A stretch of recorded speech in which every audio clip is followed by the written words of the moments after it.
Bonjour à tous et bienvenue sur ce nouveau podcast, le Killcast.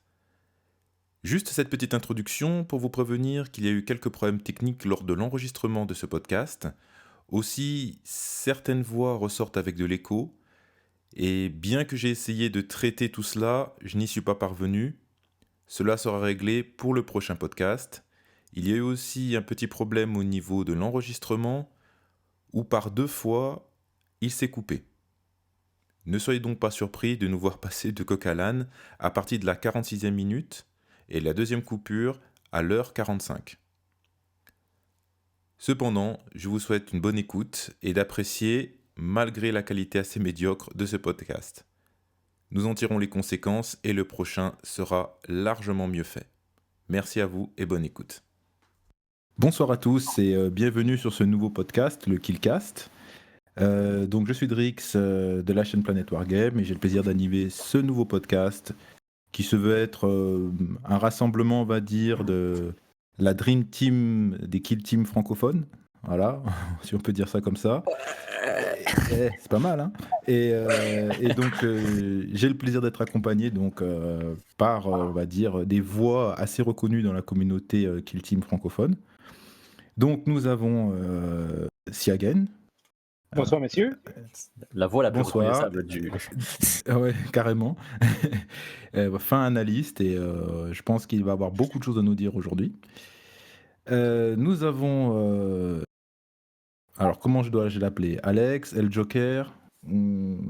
Joker tout court, Joker tout court. Bonsoir tout le monde et merci Siagen de ne pas avoir déjà parlé des Tau et des Death Guard. Voilà, une bonne chose de faite. Donc Joker, Joker qui est donc aux commandes de Kill Team France, du fameux groupe Kill Team France et de la chaîne Kill Team France. Voilà, Avec mon très cher ami Seb, bien évidemment, qu'on n'oublie pas. J'allais l'introduire. J'en profite pour dire Tout honneur. Tu m'auto-spoil. Et donc voilà, donc Seb est là aussi. Donc Bonsoir voilà, à on a tous. le binôme de Kill Team France. Voilà, bonsoir. Et merci d'être venus les gars. Avec grand plaisir. Voilà, Merci donc, de ton invitation. bah, c'est normal, hein. Donc Kill Team France, la chaîne francophone de Kill Team s'il vous plaît. Avec un contenu qui ne cesse de s'améliorer au fur et à mesure du temps en qualité. Et je vous conseille vivement de suivre cette chaîne. Alors, nous avons aussi... oh si, quand même, il faut dire les choses. Hein. Et nous avons notre champion, parce que, bah voilà, il faut toujours un champion dans une équipe. Hein. Donc, Alfonso. Bonjour tout le monde. Voilà, donc vainqueur de plusieurs tournois Kill Team, me semble-t-il. Non, un seul. Enfin, j'ai gagné une fois, j'ai fini premier une fois au Bad Moon Café, et une autre fois où j'ai fini deuxième. Après, voilà, j'ai fait un tournoi en Espagne où j'ai fini au fond. Hein. Bon. Avec la Covid, ça tu vois. arrive au meilleur. Ça arrive au meilleur. Mais en vrai, après, par contre, c'est vrai que je suis quand même très intéressé par tout. Enfin, je suis énormément la scène compétitive Kill Team, que ce soit la scène espagnole, la scène ukrainienne ou la scène américaine. Donc, Voilà, disons, je peux pas en parler. c'est ça qui est bien, justement. On a justement aussi l'œil en fait du joueur un peu plus compétitif. Comme ça, on représente en fait tout le spectre des joueurs, du narratif, du casual et du compétitif. Donc, comme ça, on aura toutes les visions et tous les angles possibles. Et donc, il nous manque Keycord, qui nous rejoindra plus tard. Keycord, a-t-il besoin encore de le présenter? Un pilier de la communauté Kill Team francophone. Donc, on l'attend avec impatience. Mais on va quand même démarrer sans lui, hein, parce que voilà, on est mal poli, et c'est très bien. Donc, ce podcast donc, a pour but, bien sûr, de parler de Kill Team, et on va profiter pour surfer sur l'actualité, puisqu'on a l'expansion Nexus Paria qui est arrivée, après plusieurs mois de no life dans Kill Team, en fait, si on peut dire ça comme ça. Voilà, donc on va disserter un petit peu de cette expansion. Vous allez nous exprimer un petit peu ce que vous ressentez par rapport à ça, comment vous le voyez, et puis on va essayer de gratter un petit peu plus en profondeur, et puis conseiller peut-être nos auditeurs par rapport à cette extension. Voilà. Achetez Alors. donc tous les nouveaux Space Marines avec leur nouveau profil pour rouler sur tous vos adversaires durant la période tant qu'il n'y aura pas de nouveautés Ouais. pour les autres factions. Ben justement, c'est très bien que tu commences par ça parce que c'est quand même la chose qui revient le plus souvent, quoi. Euh, Qu'est-ce qui s'est passé avec les Space Marines en fait? Ah bah, Alors je pense que voilà, Alfonso et Siagen, surtout Siagen, je sais qu'il a des petites notes bien pointilleuses. Il va pouvoir nous en parler mieux que nous. est-ce qu'il faut qu'on fasse le point sur ce que ça va être après, enfin, ça sort demain, ou je sais pas quand ça sera diffusé le podcast. Mais en Ouais. gros, ce qui a beaucoup choqué, c'est les EV intercessors qui Oui. sont à 17 points. Oui. Oui. 3 PV, endurance 5, une save de Mhm. 3. Le seul malus qu'ils ont, c'est qu'ils ne bougent que, entre guillemets, de 5. Donc déjà, ça les rend très forts. En fait, en gros, ils ont la résistance d'un Terminator pour 2 fois moins cher. Mhm. Et ils ont accès à des armes qui font des gros trous. Ouais, il y a du 3 dégâts flat, je crois, parmi Oui, leurs et armes. j'ai pas le coût des armes devant moi, mais c'est pas très C'est cher. 7 points. Pour le plus cher, ouais. Mais il y en a à 0 aussi. Enfin, il y a du heavy Oui, ball c'est ça. Donc Oui. c'est ça qui choque, et puis il n'y a pas de limite pour les intercesseurs, parce que en soi, le fait qu'une figurine soit très efficace pour le nombre de points, c'est pas forcément ce qui pose problème. Le d'ailleurs Avenger Exarch, chez les Eldar, pour moi, c'est la figurine la plus cost efficiente, c'est-à-dire que pour 11 points, elle est monstrueuse, mais on peut en jouer qu'un seul. Et en plus, il faut bien la jouer, elle n'est pas non plus totalement bourrine. Là, c'est un peu no-brain, quoi, parce que c'est qu'ils ont des grosses stats. Ils ont vraiment des grosses stats. C'est effectivement ce qui est revenu souvent, en tout cas parmi la communauté de joueurs qui en discutaient. À votre avis, d'où ça vient? Qu'est-ce qui s'est passé? Est-ce qu'on doit baptiser le jeu, passer de Warhammer 40 000 Kill Team à Space Marine Kill Team maintenant? Ma théorie à moi, c'est que l'objectif de Nexus Paria était de faire jouer à Kill Team les nombreux gens qui ont acheté la boîte Indomitus. Là, je suis d'accord. Et advienne que pourra. Parce que on parle beaucoup du Heavy Intercessor, mais un autre trop problématique est le Blade Guard Veteran. Ah oui. Qui est. Parce que, écoutez, là, les gens ont dit, oui, 17 points, c'est beaucoup. Moi, je joue des tyrannides. Écoutez, 17 points, moi, juste donner un exemple. Moi, j'ai juste regardé parce que je me disais, OK, il faut que j'argumente que c'est pas assez. Ça fait 2 drones ennemis, 17 points. Non, mais c'est pas juste 2 drones ennemis. C'est, regardez un Plague Marine qui a la même. J'ai essayé de prendre des unités aux statistiques comparables. Même mouvement, même skill, même force, même endurance. 2 points de vie de moins, une attaque de moins, ça coûte 15 points. C'est-à-dire pour 2 points, l'Heavy Intercessor a 2 points de vie de plus, une attaque de plus. Après, on peut dire qu'il a le film Pain à 5, mais il y a aussi un truc qu'il y a, c'est que un autre truc qui fait qui est fort pour les Space Marines, c'est que Death Day Night, donc refus de la mort, la tactique, oui, est à 2 maintenant. Voilà, d'éviter les dégâts à mort. Alors avant, elle était à 2. Après, ils ont décidé de la passer à 3 et on a tout compris. Et maintenant qu'ils la remettent à 2. Ce qui est en plus le fait qu'ils ont boosté tous les Space Marines, parce que tous les Tacticals passent aussi à 2 points de vie. En fait, il y a tout qui a été OP chez Space Marine. C'est assez incompréhensible. Tout a suivi un petit peu les évolutions qu'il y a eu dans 40K, en fait, finalement. Non, parce que dans 40K, les Space Marine tactiques ont eu une augmentation de coût de 20% pour le 2e point de vie. Ce qui n'est pas le cas ici. Oui, c'est bien là justement le problème, c'est qu'au niveau des points, il y a vraiment un déséquilibre total, quoi. Disons qu'ils ont j'ai un peu l'impression qu'ils ont mixé le 40K avec le Kill Team pour essayer de satisfaire un peu surtout le côté SM. Mais malheureusement, derrière, ça crée des déséquilibres qui, à mon avis, vont soit être alimentés par les communautés pour leur tournoi ou pour le fun, mais ça m'étonnerait que ça vienne de la part de Games qui va refaire un errata derrière, même s'ils nous habituent à ça dans les sorties de codex. Ils font beaucoup à 40K, mais sinon, comme Siegun disait, je pense qu'en fait, depuis un moment, ils essaient de faire venir les joueurs de 40K vers Kill Team, parce que la communication de par un Nexus, c'était un petit peu ça. Il y a beaucoup de communications qui sont comme ça, où ils sortent des trucs 40K et ils disent mais vous pouvez aussi jouer à Kill Team. Et on pense souvent que Kill Team c'est le point d'entrée vers 40K, mais il y a des moments où je trouve qu'ils ont une communication à base de hey, joueurs de 40K, venez dans Kill Team. Et je pense, Alfonso, moi, honnêtement, quand on regarde le succès de la boîte Indomitus, ils en ont vendu là, l'équivalent là, du produit intérieur brut du Ghana, là, la quantité.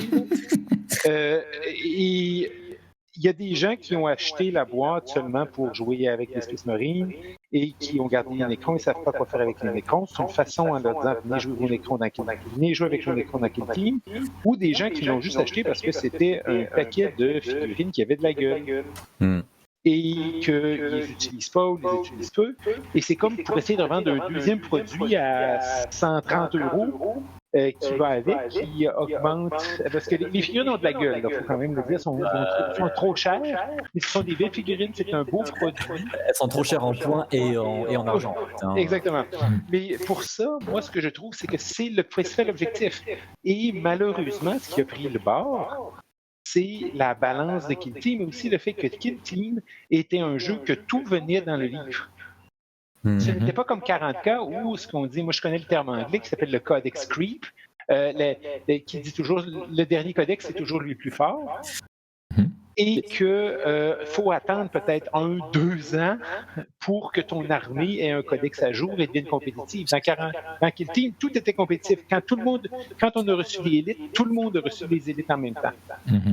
Et là, moi, la seule chose qui m'inquiète pour ça, c'est pas autant les points ou les choses comme ça, c'est juste le fait que là, les Necrons et les Space Marines ont un update et les autres. Alex et Sidukari attendent toujours. J'attends toujours. Mais à 40K, il attend toujours les Space Marines du Kawa de point de vie. Là. Oui, c'est clair que je suis assez d'accord avec ce que vous étayez.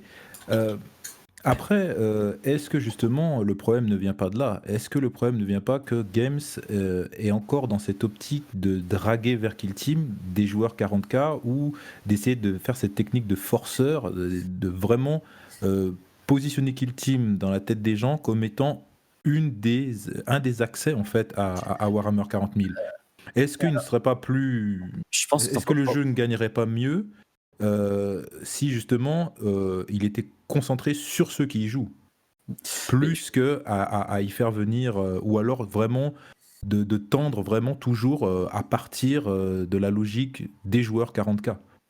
Déjà, je pense que essayer d'analyser les tactiques commerciales de Games Workshop, c'est compliqué dans le sens où elles sont tout le temps sibyllines et qu'ils annoncent rien. Et ça, le problème qu'il y a, et l'autre problème qu'il y a, c'est que le Covid a quand même totalement détruit le planning.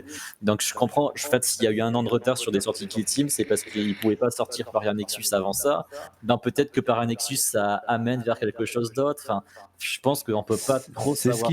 C'est ce qui se semblait se dessiner en tout cas. Il y avait quelques fuites qui... Glass of Dead, du coup, est le plus gros youtubeur anglophone et en plus, une personne très sympathique pour l'avoir rencontré. Tout à fait.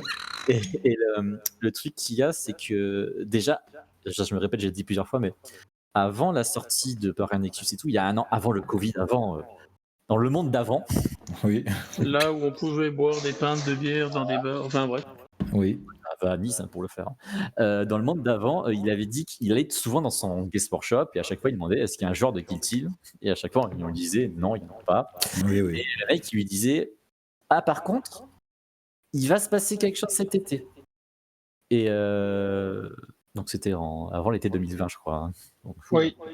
Et là Glass of Dead il dit préviens-moi, et le vendeur lui a dit t'inquiète pas, tu sauras. Alors, la date qui récemment alors je sais pas s'il s'est monté la tête, j'ai pas voulu regarder la vidéo, mais il a analysé une phrase d'un post de Warhammer Community, mais bon, c'est ce que les trucs Warhammer Community valent ce qu'ils valent parce qu'on les a chopés plusieurs fois à mentir effrontément, notamment sur Paria Nexus. Un truc qui pourrait teaser un Kill Team 2, quoi. Ben, quelque part, la logique voudrait qu'on se dirige vers ça. Je pense je suis désolé de t'interrompre, mais qu'habituellement, la durée de vie d'un jeu Games est plus entre 2 ans et demi, 3 ans. Et que là, on serait un petit peu plus, ça serait un petit peu plus court. Ça serait vraiment un turnover très court. Mais moi, un point que, d'ailleurs, si on parle de qu'est-ce qu'ils ont fait avec Kill Team et qu'est-ce que le film doit être indépendant de 40K, moi, je regarde juste au point de vue macro, je compare avec Warcry, qui est peut-être l'équivalent de, pour Age of Sigmar, de Kill Team pour 40K. Mais c'est compétitif dans Warcry, par contre. Oui, mais là, on voit dans Warcry vraiment la ligne qui est tirée entre les deux jeux. Que ça peut être peut-être une façon de rentrer dans le jeu Age of Sigmar, mais la marche est plus haute que dans Kill Team 40K parce que les règles sont complètement différentes. Donc, moi, je crois que regarder la tactique commerciale de Games, il faut la regarder au point de vue vraiment là, 20 000 mètres dans les airs. Et si on le regarde au niveau de 20 000 mètres dans les airs, leur objectif avec Kill Team est clairement de pousser ces gens-là vers 40K ou de pousser les gens de 40K vers Kill Team. C'est les mêmes statistiques, c'est la même... En tout cas, moi, une chose est sûre, je préfère une modif à la Paria Nexus que de voir les Dreadnoughts débarquer là, de partout avec des véhicules. Des motos. En fait, parce que là, je regardais encore des règles gratuites que j'ai trouvées sur Internet au cas où Kill Team explose, qui permettent de jouer avec du Warhammer. Et ils mettent les motos, des motos, c'est possible.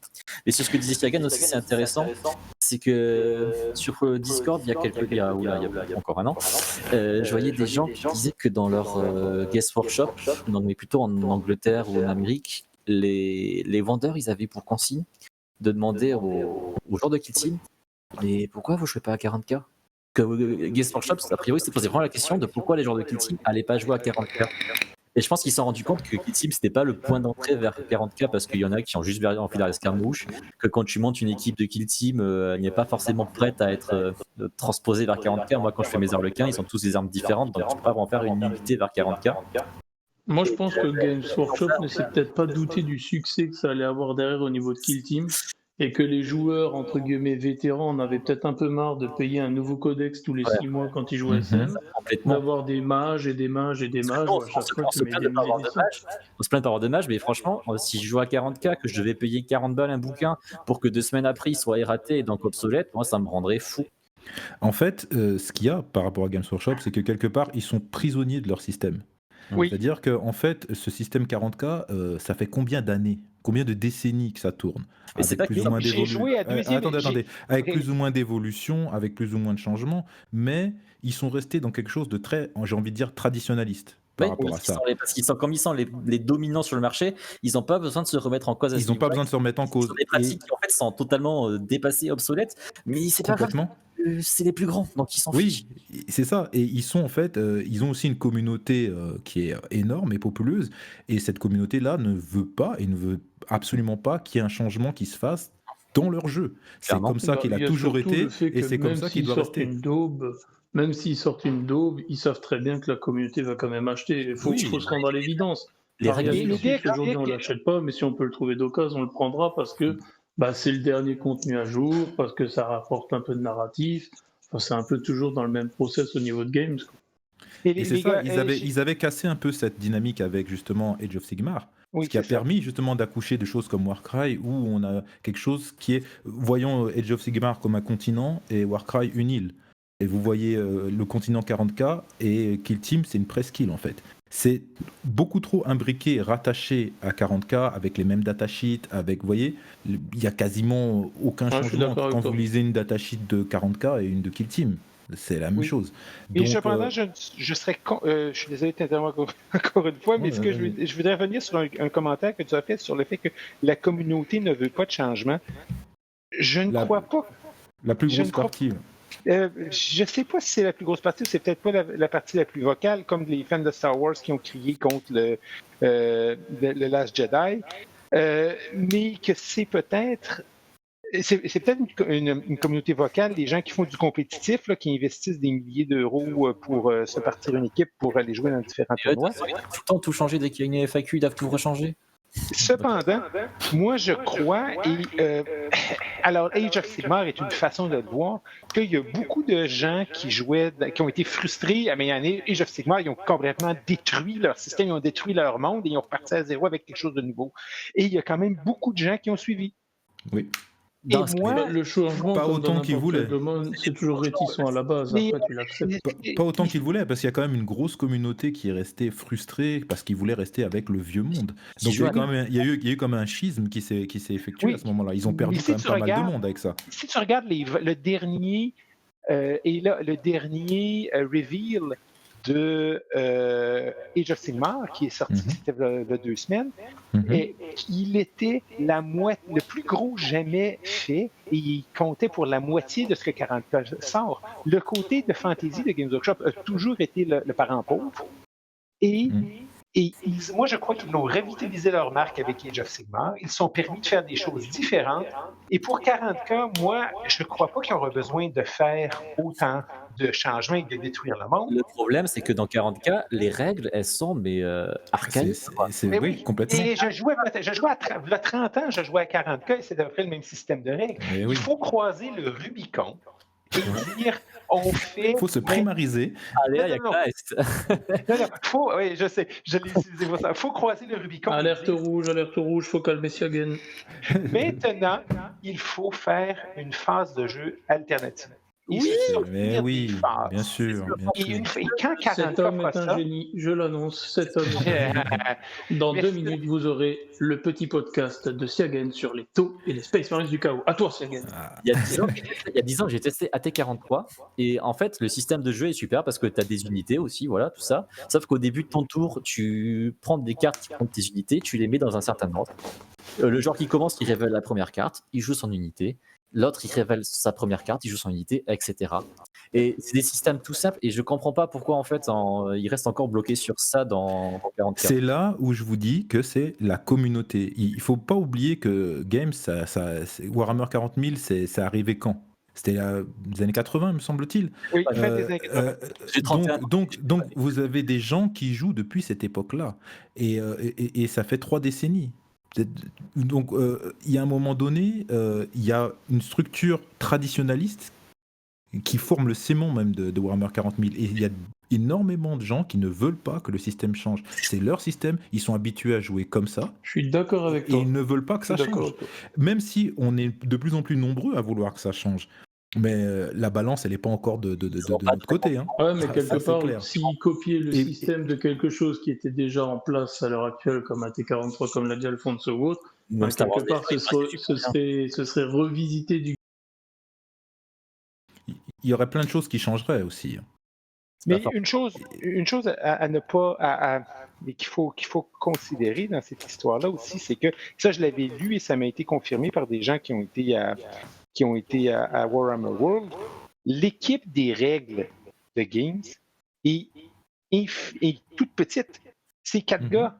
C'est Et parce 4 gars avec des Ouais, ordinateurs. enfin, quand Et ils c'est nous des sortent anciens. des nouvelles éditions, ils nous Et font c'est des croire anciens. qu'ils ont demandé à 2000 personnes de faire les tests. Et finalement, quand ça sort, t'as toujours des bourdes et des errata. Donc l'équipe de test, sincèrement, au bout d'un moment, on peut ils pas demandent qui c'est les mecs. J'ai plein de trucs à te dire, mais c'est vrai que Games, c'est pas des créateurs de jeux, c'est des créateurs de figurines Oui. qui font des règles de jeu. Tout à fait. Et c'est pour ça justement que Warcry est différent, c'est qu'elle a été sous-traitée au niveau Oui. de la création des règles.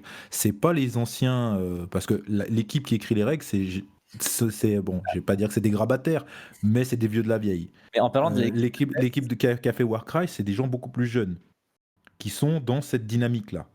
Donc on n'a plus qu'à écrire à Games et leur demander de nous demander à nous de faire les règles pour eux. alors, Et en on fait, est bon. on sait à qui parler. En fait, l'équipe de test, on connaît un qui s'appelle Mike Brandt, pas celui qui est mort. Hein. Et Il est encore en vie, lui. il s'appelle vraiment Mike Brandt. Hein, Il s'est réincarné. c'est un des playtesters de Kill Team. Et il faut savoir que du coup, pour comprendre les éventuels pseudo-équilibrages de Games Workshop sur Kill Team, il faut concevoir que pour Games Workshop, Kill Team se joue et est censé être équilibré en 100 points et qu'il se joue avec les règles, si possible, soit Arena, soit les règles Nova, donc c'est-à-dire avec comme primaries, comme objectif primaire, tenir un objectif, tenir 2 objectifs, tenir plus d'objectifs. C'est ça qu'ils prennent en compte. Le boost de 1 point du Chopa pour les orques, c'est parce qu'il y a un moment à un tournoi, parce qu'il y a quasiment pas de tournoi qui utilise ce format-là en plus, c'est ça qui est ridicule. Mais à un tournoi, ils ont vu que la horde c'est fort, ben on va monter à 1 point. Un autre truc qui montre ça, c'est que dans Varia Nexus, dans les règles de combat en intérieur, ils ont rajouté une règle qui fait qu'on n'a pas le droit d'apporter plus de 14 figurines sur le terrain. Je pense que c'est leur manière de se dire ben, on va éviter les hordes. Il faut essayer de concevoir que pour eux, le jeu s'équilibre comme ça. Alors, ça explique toujours pas les EV intercesseurs à 17 points. Je suis pas d'accord. Là, on est alors, pour les EV Intercessors ou même les Space Marines en général, là par contre, ça rejoint une tactique complètement commerciale. C'est-à-dire que quelles sont les figurines les plus vendues de Games? Les Space Marines. Et parce que c'est aussi celle Quelle qui est l'armée la plus jouée? Les Space Marines. Donc c'est potentiellement dans leur logique là où ils pourront piocher le maximum de joueurs potentiels. La question que je Et me les pose, attirer, quoi. c'est un peu la poule et l'œuf, mais est-ce que les Space Marines sont les plus joués? Enfin, est-ce qu'on Oui. les met beaucoup en avant dans le livre et tout ça, dans la promotion et tout ça, parce que c'est les plus joués? Est-ce qu'ils sont les plus joués parce que ben, on les met tout le temps en avant? Parce que bon, ça Statistiquement, Kill Team, c'est pas forcément les plus joués d'ailleurs. c'est là la chose. C'est là la chose. C'est qu'à Kill Team, c'était pas, on peut pas dire que ça soit dans le top tier les Space Marines Et avant le pré-Nexus, quoi. Je J'ai parle pas si d'avant. peur que ça. J'ai pas si peur que ça des Astartes à Kill Team en tournoi physique, parce que en vrai, ils sont pas tellement joués. J'ai rarement vu des joueurs Astartes en tournoi. Bah oui, parce qu'ils se font péter souvent. Voilà. Et il faut dire la vérité. Il y aura peut-être mais il peut être fort hein, parce qu'il y en a un qui a gagné un tournoi en ligne et il y en aura Oui. peut-être un ou deux. Il y en a peut-être quelques-uns qui vont les prendre maintenant parce qu'ils sont pétés, qui vont les prendre en tournoi. Maintenant, oui, mais parlons pré-Nexus. Pré-Nexus, il y avait seulement. Pré-Nexus, Pré-Nexus, ils sont pas terribles. Hein. Ils ont fini deuxième en Arena, en Open avec Michael Theo. Ouais, mais quand tu regardes, c'est toujours les mêmes configs. Pré-Nexus, Oui. c'était en White Scar que ça gagnait. Exactement. C'était un peu les mêmes compos. Ah, Là où, par exemple, tu vas avoir des Drukhari gagner en coterie, tu vas avoir gagné en cabalite, tu vas avoir des tyrannies gagner avec de la grosse bébête ou avec du populeux. C'est C'est vrai que c'était tout le temps pareil. Mais il y a quand même une inertie qui fait que les gens, s'ils veulent faire des Astartes, il faut qu'ils se les fassent, il faut le temps qu'ils les créent. Déjà, en plus, on dit ça, mais on n'aura pas de tournoi avant on ne sait quand. Et en plus, le mec, il se pointe avec la team Astartes, EV Intercessor, Blade Bane, je sais pas quoi, là, en tournoi. Bah, tout le monde va le regarder méchamment. Il a peut-être gagné ce tournoi, mais clairement, c'est un mec avec qui personne ne voudra jouer. Il y a cet effet-là, je pense, dans Kill Team, où comme il n'y a pas vraiment d'enjeu, il n'y a pas de prix mirobolant à gagner, tu as aussi le fait que tu... Franchement, moi, les tournois que j'ai fait, je me suis pointé avec Harlequin parce que je me suis dit, ouais, les gens, ils vont pas trop jouer à Harlequin. Résultat, il y avait 3 Harlequins dans le top 5. J'ai vu quelques tours, j'ai pas vu. Je pensais qu'il y aurait que des Azuriani parce que c'était ce qui était le plus fort. Mais il y avait 2 Azuriani sur 30 personnes. Il y a aussi des effets de mode. Bien sûr, le méta c'est très fluctuant. Hein. Avant que ce soit fort, tout le monde jouait Drukhari, alors que c'était pas encore considéré super fort, mais parce que c'était la mode de jouer Drukhari en Espagne. Donc il n'y a pas que des effets de méta, il y a des effets aussi de mode dans jouer. Les Espagnols qui d'ailleurs, eux, sont en train de rouler maintenant sur les tournois, c'est incroyable. Je sais pas si vous avez remarqué, mais autant c'était les Américains qui balançaient tout avant, alors, autant en fait, maintenant les Espagnols... Ils font leurs tournois, en fait, ils se font encore les tournois sur eux. Comme c'est les seuls à pouvoir faire les tournois en physique, ils sont. Oui, il y a ça aussi, je m'étais renseigné, effectivement. Donc le premier, c'est Rudy, un mec de Santander que j'avais vu quand je suis allé faire le tournoi à Santander. Bon, Mais il connaît tout le monde, cet Alfonso, dis donc. Et oui. Le bras long.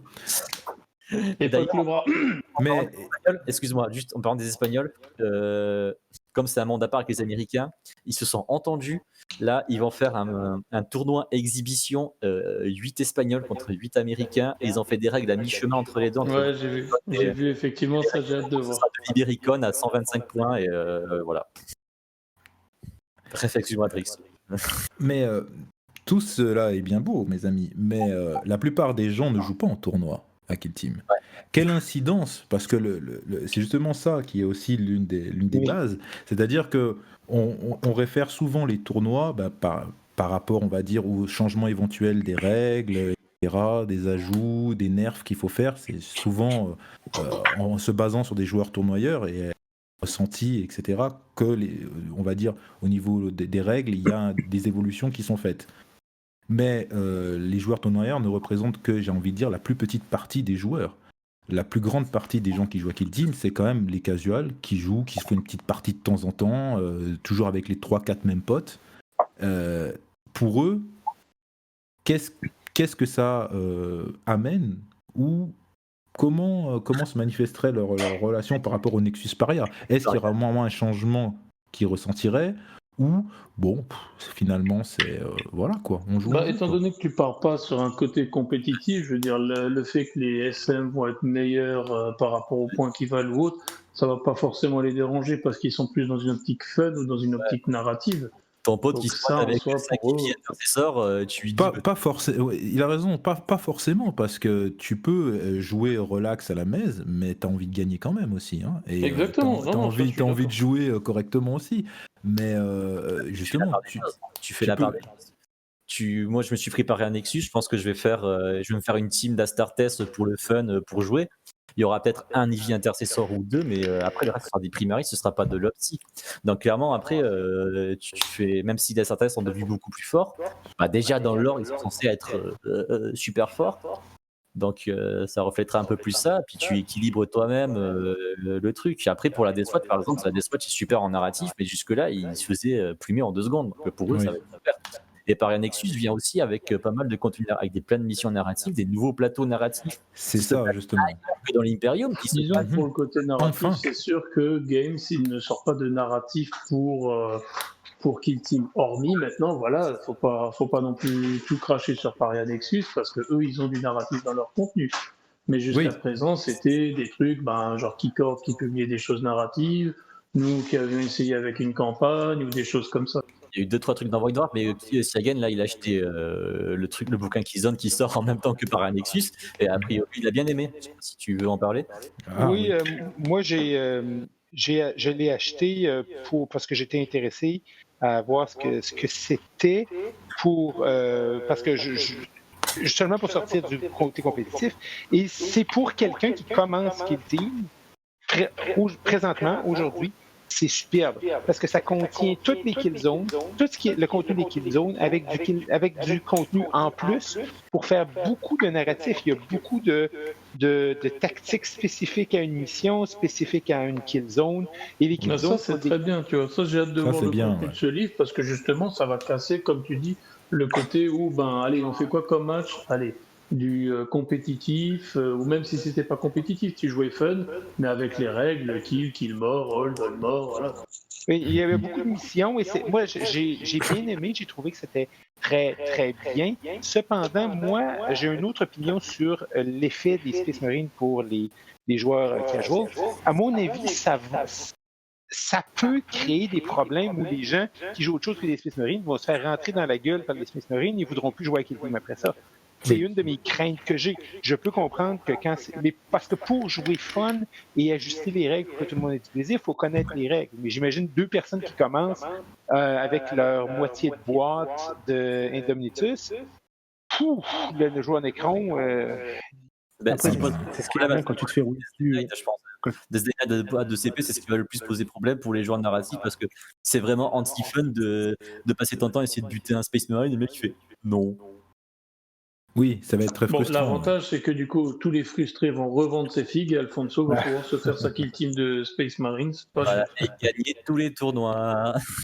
Sauf ceux de. Merci, c'était le podcast Kill Team Cast. À la prochaine. Merci, Sagan. Rendez-moi vos intercesseurs, je n'ai pas d'âme. Non, après, je jouerai toujours Harlequin ou Eldar à la rigueur.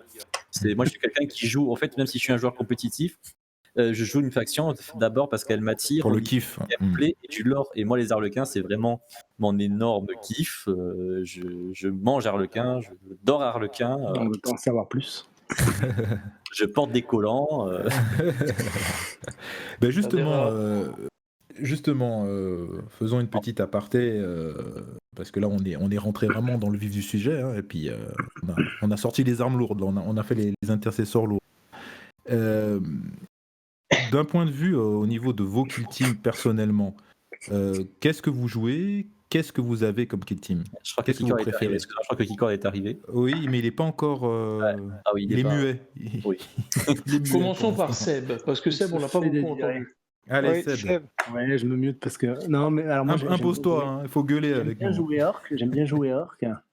Bon, c'est souvent ce que je joue parce que c'est une faction de cœur et c'est ce qui est bien chez Kill Team, c'est qu'on peut jouer des factions de cœur sans forcément essayer d'optimiser tout ça. Et ce qui est bien chez Kill Team, c'est que si tu te fais rouler dessus, au moins tu t'es fait rouler dessus que pendant 1 heure. Alors qu'à 40K, quand tu mets 3 heures de partie, Grave. que tu as déployé toutes tes filles, que tu as mis 1 heure et demie à te déployer avec une marée orc, etc., et que tu te fais quand même rouler dessus, Ça peut être pire. Hein. C'est plus difficile à avaler, quoi. Tu peux perdre le tour 1. Enfin, c'est quand même moi qui prends des tirs de temps en temps par les peaux vertes. Hein. Oui, après c'est ce qui est bien, je pense, chez Kill Team aussi, c'est que les règles sont quand même adaptées pour faire en sorte que même avec une Kill Team qui est pas forcément dans le top des Kill Team, tu puisses quand même essayer de faire quelque chose et essayer de t'amuser un petit peu, quoi. Moi, c'est plutôt comme ça que je Tu auras toujours le côté aléatoire des jets de dés, quoi. Bien sûr. Voilà, c'est ça, un plus petit niveau, voilà. Ne pas jeter des sauts, etc. Mais après, c'est vrai que c'est même quand tu joues, tu as quand même envie de gagner forcément. Donc, tu vas essayer d'optimiser tes listes, tu vas essayer d'optimiser tes compos, etc. Mais je crois que le côté Kill Team donne cette envie de vouloir jouer la fille qu'on a envie de jouer et pas ce qu'elle représente forcément sur le papier, quoi. Complètement, oui. Complètement. Et tu ne joues qu'Or qu'à Kill Team ou tu as d'autres Kill Team? Depuis qu'ils ont sorti Paria Nexus, je vais me remettre à parce qu'on a fait une partie avec Alex avec les nouveaux profils et effectivement c'est vrai que ça envoie quand même du lourd. Hein. C'est-à-dire le Space Marine à 2 points de vie, c'est quand même ultra rentable. Surtout que les profils Space Marine n'ont pas forcément, en tout cas pour la Death Watch avec les vétérans, ça n'a pas forcément pris plus de points qu'avant, quoi. Et ils gardent quand même cette diversification d'armes possible qu'on n'avait pas forcément avant chez les Death Watch. Donc là, ils ont quasiment accès à tout l'équipement Space Marine, plus des armes spécifiques à la Death Watch. Donc c'est vrai que c'est intéressant. Mais bon, ça restera quand même les orques qui seront toujours devant. Mais à voir après, hein. C'est toujours pareil, parce que là on parle de Paria Nexus, mais on ne sait pas ce qui est réservé après, quoi. Hein. Est-ce que d'autres factions vont aussi avoir leur lot d'amélioration? Est-ce que ça va être dans le même sens ou pas? Ah bah il vaudrait mieux, je pense. Hein. Bah oui, ça risque d'être compliqué sinon. Hein. Bah, c'est ça, ou alors il va falloir qu'ils livrent la vaseline gratos chez Game. J'ai posé la question sur Facebook, là, sur un des commentaires. Ils m'ont dit on vous le dira quand nous saurons plus d'informations. Bah, ça, c'est leur réponse. La réponse la plus fournie par Games dans les posts de Facebook. Hein. C'est la réponse à tout, en fait. Les Discord anglophones semblent tous persuadés, ils se sentent auto-persuadés qu'il y aurait une FAQ Day One ou une semaine après. Je sais pas pourquoi, il n'y a aucune info dans ce sens-là, mais tous ils étaient en mode ouais, il y aura ça et ça va tout. Non, forme d'autoconviction, je pense. Oui, essayer de se rassurer. Alors, bon, on va continuer dans la façon de Kill Team, puis on reviendra sur le Nexus parce que je sens que ça démange tout le monde. Siegen, oui, qu'est-ce que tu joues? Moi, je joue les Space Marines du Chaos. J'ai cru comprendre que tu jouais les taux. Non. Avec la dessert. À mort les faces de morue. Non, moi, je joue les Space Marines du Chaos. Ma faction préférée étant les Alpha Legion, mais ils sont tellement merdiques dans Kill Team que je joue Renegade Legion comme tout le monde. Je voulais jouer ma faction préférée qui sont les Sœurs de bataille, mais le problème c'est que les règles de Kill Team sont vraiment pas plaisantes si on veut jouer des Sœurs de bataille. Il faut jouer avec des arcoflagellants, toutes des choses qui ne tentent pas. Et les règles de 40 000 avec le dé de miracle, qui sont quand même des concepts qui sont intéressants, plaisants, narratifs, aussi compétitifs, n'ont pas été reflétés dans Kill Team. Donc, j'ai tablé ma deuxième Kill Team. Je l'ai mis sur la tablette, je l'ai tabletté et on attendra qu'ils nous sortiront des meilleures règles de sœurs de bataille, ou au moins des règles que je peux faire en Kill Team compétitives de sœurs de bataille sans arcoflagellants pour pouvoir les jouer. Bonsoir à tous. Ah, le pilier est arrivé. Bonsoir. Salut tout le monde, salut les gars. Ça va, Keycord? Bah écoute, ouais, un peu de difficulté à vous rejoindre, mais sinon ça va. Oui, ça a bugué et j'ai pas compris pourquoi, mais bon bah écoute, mieux vaut tard que jamais. Donc, eh ben on est ravis de te recevoir avec nous. Hein, et il manquait que toi. Ok, parfait, nickel. Voilà. Donc là, on a débattu du Nexus Paria, mais on va dire que c'était la partie 1. On a fait un petit break où chacun va parler un petit peu de sa kill team et des kill teams qu'il joue, qu'il apprécie. Et puis on remonte sur le ring pour la partie 2 du Nexus Paria. Ok.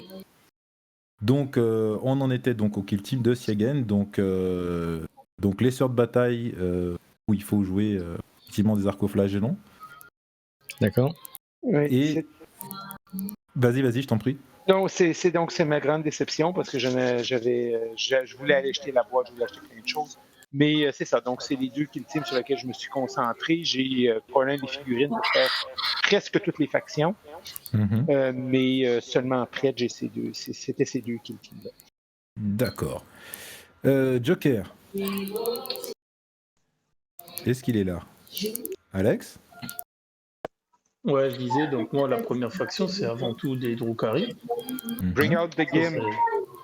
Les Drukhari, ça a toujours été ma faction de cœur à 40k quand j'ai commencé en V3, donc j'ai poursuivi à Kill Team avec eux. Maintenant, je joue pas mal de Kill Team ces derniers temps. J'ai joué pas mal des Swatch. C'était ma première faction avec laquelle j'ai joué à Kill Team. Ensuite, j'ai testé les Harlequins, c'était pas mal, mais le concept, j'adore les figues, j'adore le fluff, mais le côté tout mettre sur le cac, ça me perturbait trop, ça me plaisait pas en termes de jeu.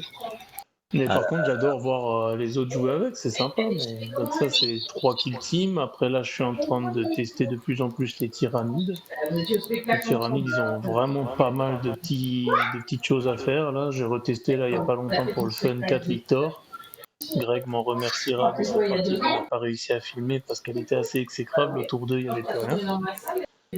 Mais après, qu'est-ce que j'ai d'autre? J'ai une équipe de Thousand Sun que je suis en train de monter. Alors, excuse-moi, Alex. Dis-moi. Il y a un bruit de fond. Alors, je sais pas si quelqu'un a une télé en fond. Je pense que ça vient de Keycord. Ah, bah voilà. Il est redevenu muet. Voilà, ça, c'est fait. Donc ouais, les Tyrannies, les Thousand Sun que je suis en train de monter pour voir un peu le smite, même si je les haïs plus que tout avant le reste pour le moment. Mais quand ils sont de notre côté, forcément, on les aime plus. Ah, bah ça.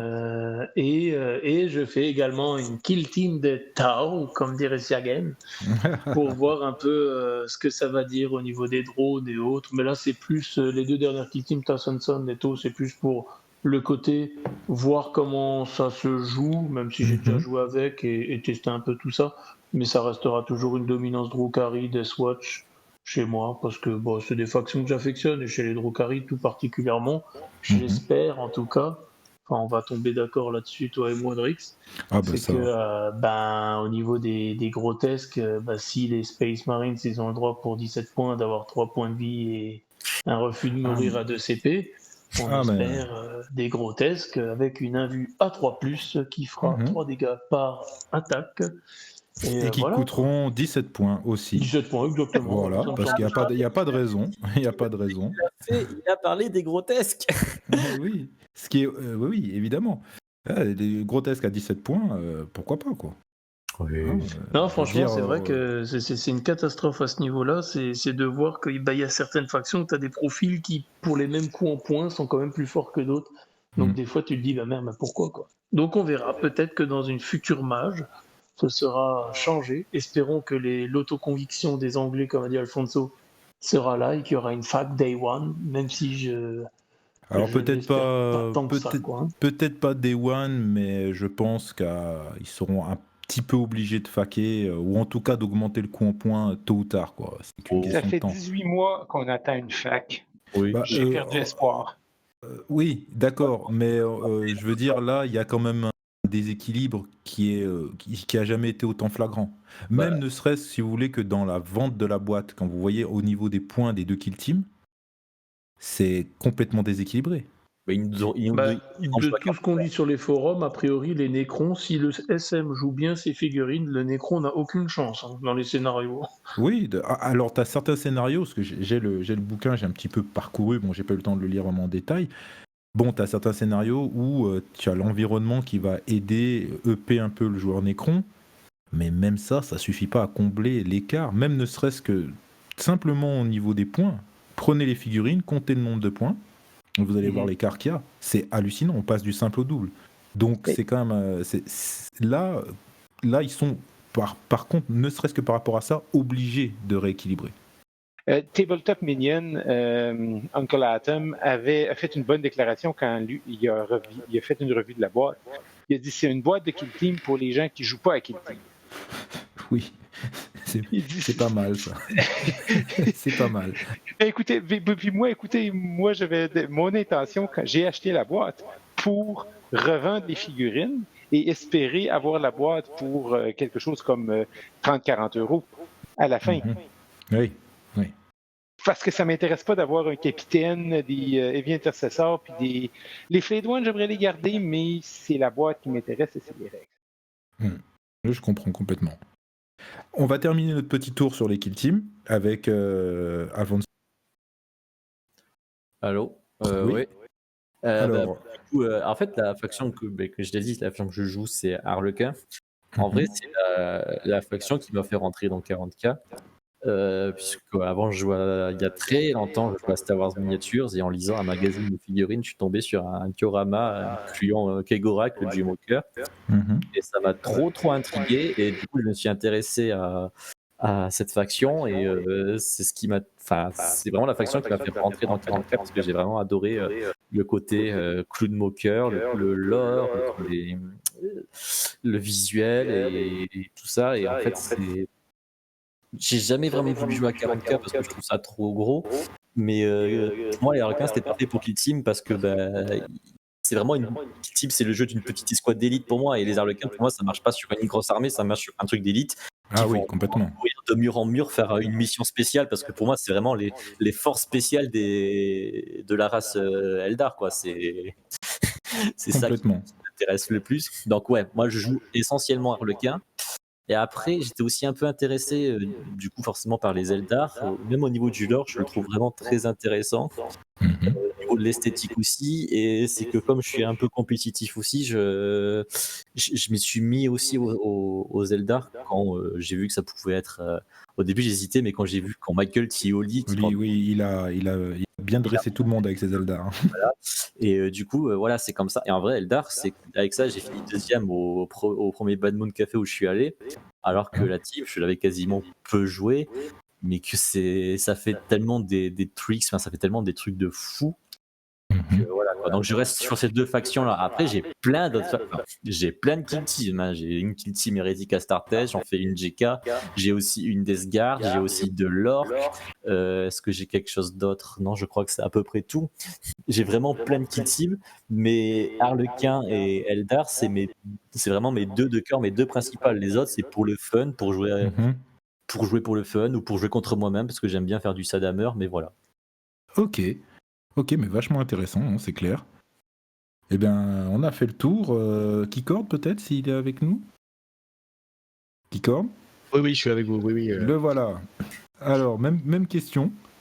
Alors moi j'ai plusieurs kill teams, mais en ce moment je joue beaucoup Grey Knight et puis les deux factions Space Marine de cœur qui sont les Space Wolf et les Salamanders. Voilà. Si vous avez des intercesseurs à 60 €, je vous les envoie, port inclus en France. Là, contactez-nous. Il serait pas en train d'essayer de nous faire un trafic en live, lui? Enfin, pour en revenir aux joueurs 40K qui achèteraient la boîte pour avoir les figues, franchement, j'en connaîtrais pas beaucoup qui ont envie d'investir 125 balles pour revendre une partie et se retrouver avec une planche en carton et des petits blocs en plastique. Hein. S'ils n'ont pas la certitude qu'ils vont pouvoir le revendre, c'est sûr que c'est pas le mauvais plan. Enfin, c'est pas le bon plan, pardon. Ben, j'ai seulement en parlant, j'ai regardé passer sur mon fil des petites annonces IV et c'est tout là-dessus, là, 20 € pour le capitaine. 50 € pour le contenu Kill Team, ça commence déjà. Il y a des gens qui ont l'objectif à savoir si ça va avoir le volume qu'on s'y attend. C'est là où je suis pas d'accord avec la politique de game, c'est-à-dire de fournir ce type de produit et de faire de la merchandising et de la spéculation sur des produits, ça devient limite quoi. Alors, toutes les grosses sorties de game, c'est un peu. Est-ce que ce traitement, parce que je suis assez d'accord avec tout ce que vous dites là, mais est-ce que vous n'avez pas l'impression que ce traitement est un peu réservé, j'ai pas envie de le dire, mais en fait si, à Kill Team quelque part? Parce que quand vous voyez le traitement qu'il y a sur Blood Bowl, sur Warcry, même sur Warhammer Quest, regardez le contenu, regardez la qualité des figurines, la qualité des décors, on sent que Kill Team s'est fait quand même à l'économie. Les figurines sont opérées de Warhammer 40 000. Le décor, on dirait du Kinder Surprise. Enfin, je veux dire, les décors Nexus Paria sont juste dégueulasses. Moi, je pense que c'est un peu une pierre lancée dans l'eau, tu vois, et maintenant ils vont voir quelle vague ça va faire. Mine de rien, Kill Team, la dernière chose qu'on a eue, c'était quoi? Kill Team annuel? Oui. Donc ça Et là, remonte à C'était quoi, 2 ans? les règles sur les sœurs du silence dans un White Dwarf. C'est les Ouais, dernières Ouais, choses qu'on a voilà. eues. Mais donc du La coup, dernière boîte. grosso modo, la dernière vraie boîte comme ça, la dernière vraie Ah non, amélioration, c'était ah le non, Kill Team. il y avait la boîte de cartes et de dés. Excusez-moi. Oh oui, Ah merci, super, pardon, on avait oui, oublié. qui a complètement révolutionné la méta, on le rappelle. Et non mais plus sérieusement, tu vois, la dernière extension c'était il y a 2 ans et franchement, on s'était tous posé la question à un moment, c'est que Ah, est-ce que Games va continuer avec du Kill Team ou pas? Donc d'un autre côté, moi je suis un peu frustré de voir qu'il n'y a qu'une amélioration d'une faction à l'autre, mais d'un autre je me dis bon, allez, ça fait 2 ans que je râle entre guillemets à demi-mot parce que je me dis qu'il n'y a rien, donc là au moins il y a une sortie, ça veut dire qu'ils prennent au moins le cheval. ah, Voilà, par Nous, la Ouais, je suis assez, Nicole. on Mais, était je suis assez parti d'accord avec sur, Rex, moi. on était parti en fait sur une idée par rapport, vous allez me dire ce que vous en pensez, qu'en fait, quelque part, Kill Team est un jeu qui ne fait pas perdre d'argent à Games. Dans le sens 100% où, d'accord. ils n'ont pas à investir dedans, c'est de la récup. On récupère des décors de 40K et des figurines de 40K. Finalement, ce qui leur coûte, c'est l'écriture des règles, bon, pour le peu qu'il y a, et le packaging. Et puis le reste, c'est de la récup, quoi. alors, en parler de la revente, excusez-moi, mais là, du coup, sur eBay, j'ai tapé par Nexus et je tombe sur une liste d'affilée de Necrons à revendre. Mais pas de vie intercesseur, juste des Necrons à 52 € depuis l'Angleterre. Et il y en a 30 d'affilée. Un mec qui vient de créer 30 annonces. Donc, en gros, je pense que tu achètes. C'était Il y a évident Game que qui ça allait t'est fait arriver. Ça. griller, putain, arrête de jouer là. Mais écoute, moi, ce que je pense, Drake, Nick Leto. Ah ouais. Drake, Oui. sur le fait que c'est de la récup, effectivement, c'est un jeu qui est ça, on repackage les figurines. Mais aussi, ce qu'il ne faut pas sous-estimer, c'est le niveau expérimentation pour Tout à Games fait. qui a eu lieu dans Kill Team, parce que si on regarde des choses qui sont rentrées dans la 9e édition, pour les objectifs, les façons de jouer les missions compétitives, c'est du 1 pour 1 comme Kill Team. Bien sûr. Donc, moi, j'ai espoir qu'ils continuent avec Kill Team parce que, un, ils ont un succès qui s'y attendait pas avec, et deux, s'ils l'utilisent comme Un laboratoire. d'essai, disons, peut-être qu'on va avoir la nouvelle version qui va nous sortir en 2022, début 2022, où ça va être des séquences de tours alternatives. Il le dit, ça, qui nous donne espoir, au lieu de nous laisser poireauter. Non, mais c'est Games, regarde, tu regardes le niveau de. Moi, j'ai connu, et comme j'appelle, l'hérésie de 2000, où ils ont commencé à envoyer des lettres d'avocats à tous les sites Internet, à tous les gens de leur communauté. J'étais dans la communauté de Bloodborne très impliquée à l'époque. Et à savoir ce qu'ils font maintenant, c'est une révolution dans leur communication, Alfonso. Mais moi, ce que je pense, c'est étant donné que l'équipe de règles est si petite chez Games, ils sont présentement en train d'écrire iOS 3. Ils n'ont aucune idée de ce que Kill Team 2 va avoir l'air, parce que c'est le prochain niveau de règles qui rentre. Donc, moi, je crois plus à l'incompétence et la stupidité qu'à Dr. Evil avec son chat pas de poil qui se tourne en moustache. Sinon, tu parlais Moi, d'expérimentation. c'est pour ça que, sincèrement, enfin, pardon de couper un peu le truc, mais Oui, moi, je allez-y. m'étais déjà posé la question et j'en ai déjà discuté avec une quinzaine de personnes, là, justement, avec lesquelles il y a les tournois qui se font et tout, pour, il y a un moment, pourquoi ce serait pas la communauté qui apporterait de manière lucide les améliorations en points ou autres pour, justement, le jeu Kill Team, afin qu'il perdure, entre guillemets, dans le bon sens, et pas attendre 2 ans qu'il nous fasse une bonne fleur, qui booste une faction, puis c'est l'autre qui mange, etc., comme ils ont l'habitude de faire depuis des années. Pour ça, il faut un consensus et c'est toujours compliqué. Joker, je suis d'accord avec toi. Encore faudrait-il avoir des interlocuteurs à la Games. Et ils ne Ah le non, mais là, feront le jamais but, ça. c'est même pas des interlocuteurs avec Games. Hein. C'est par exemple, tu as un package qui se joue de telle manière, les points, c'est ça, et puis c'est terminé. Mais en fait, ça même existe. pas un C'est un petit peu Non, mais ce qui s'est ça fait existe. par rapport à des règles Ça sorties s'appelle des tournois. Ça s'appelle Heralds of Ruin, en fait, quand il y a eu un il y a eux Kill Team aussi, oui. à la 7e édition qui n'a pas été continué. Il y a des gens, ils ont fait ce qu'ils appellent Kill Team Heralds of Ruin à la base, où en gros, ils refont des règles de Kill Team.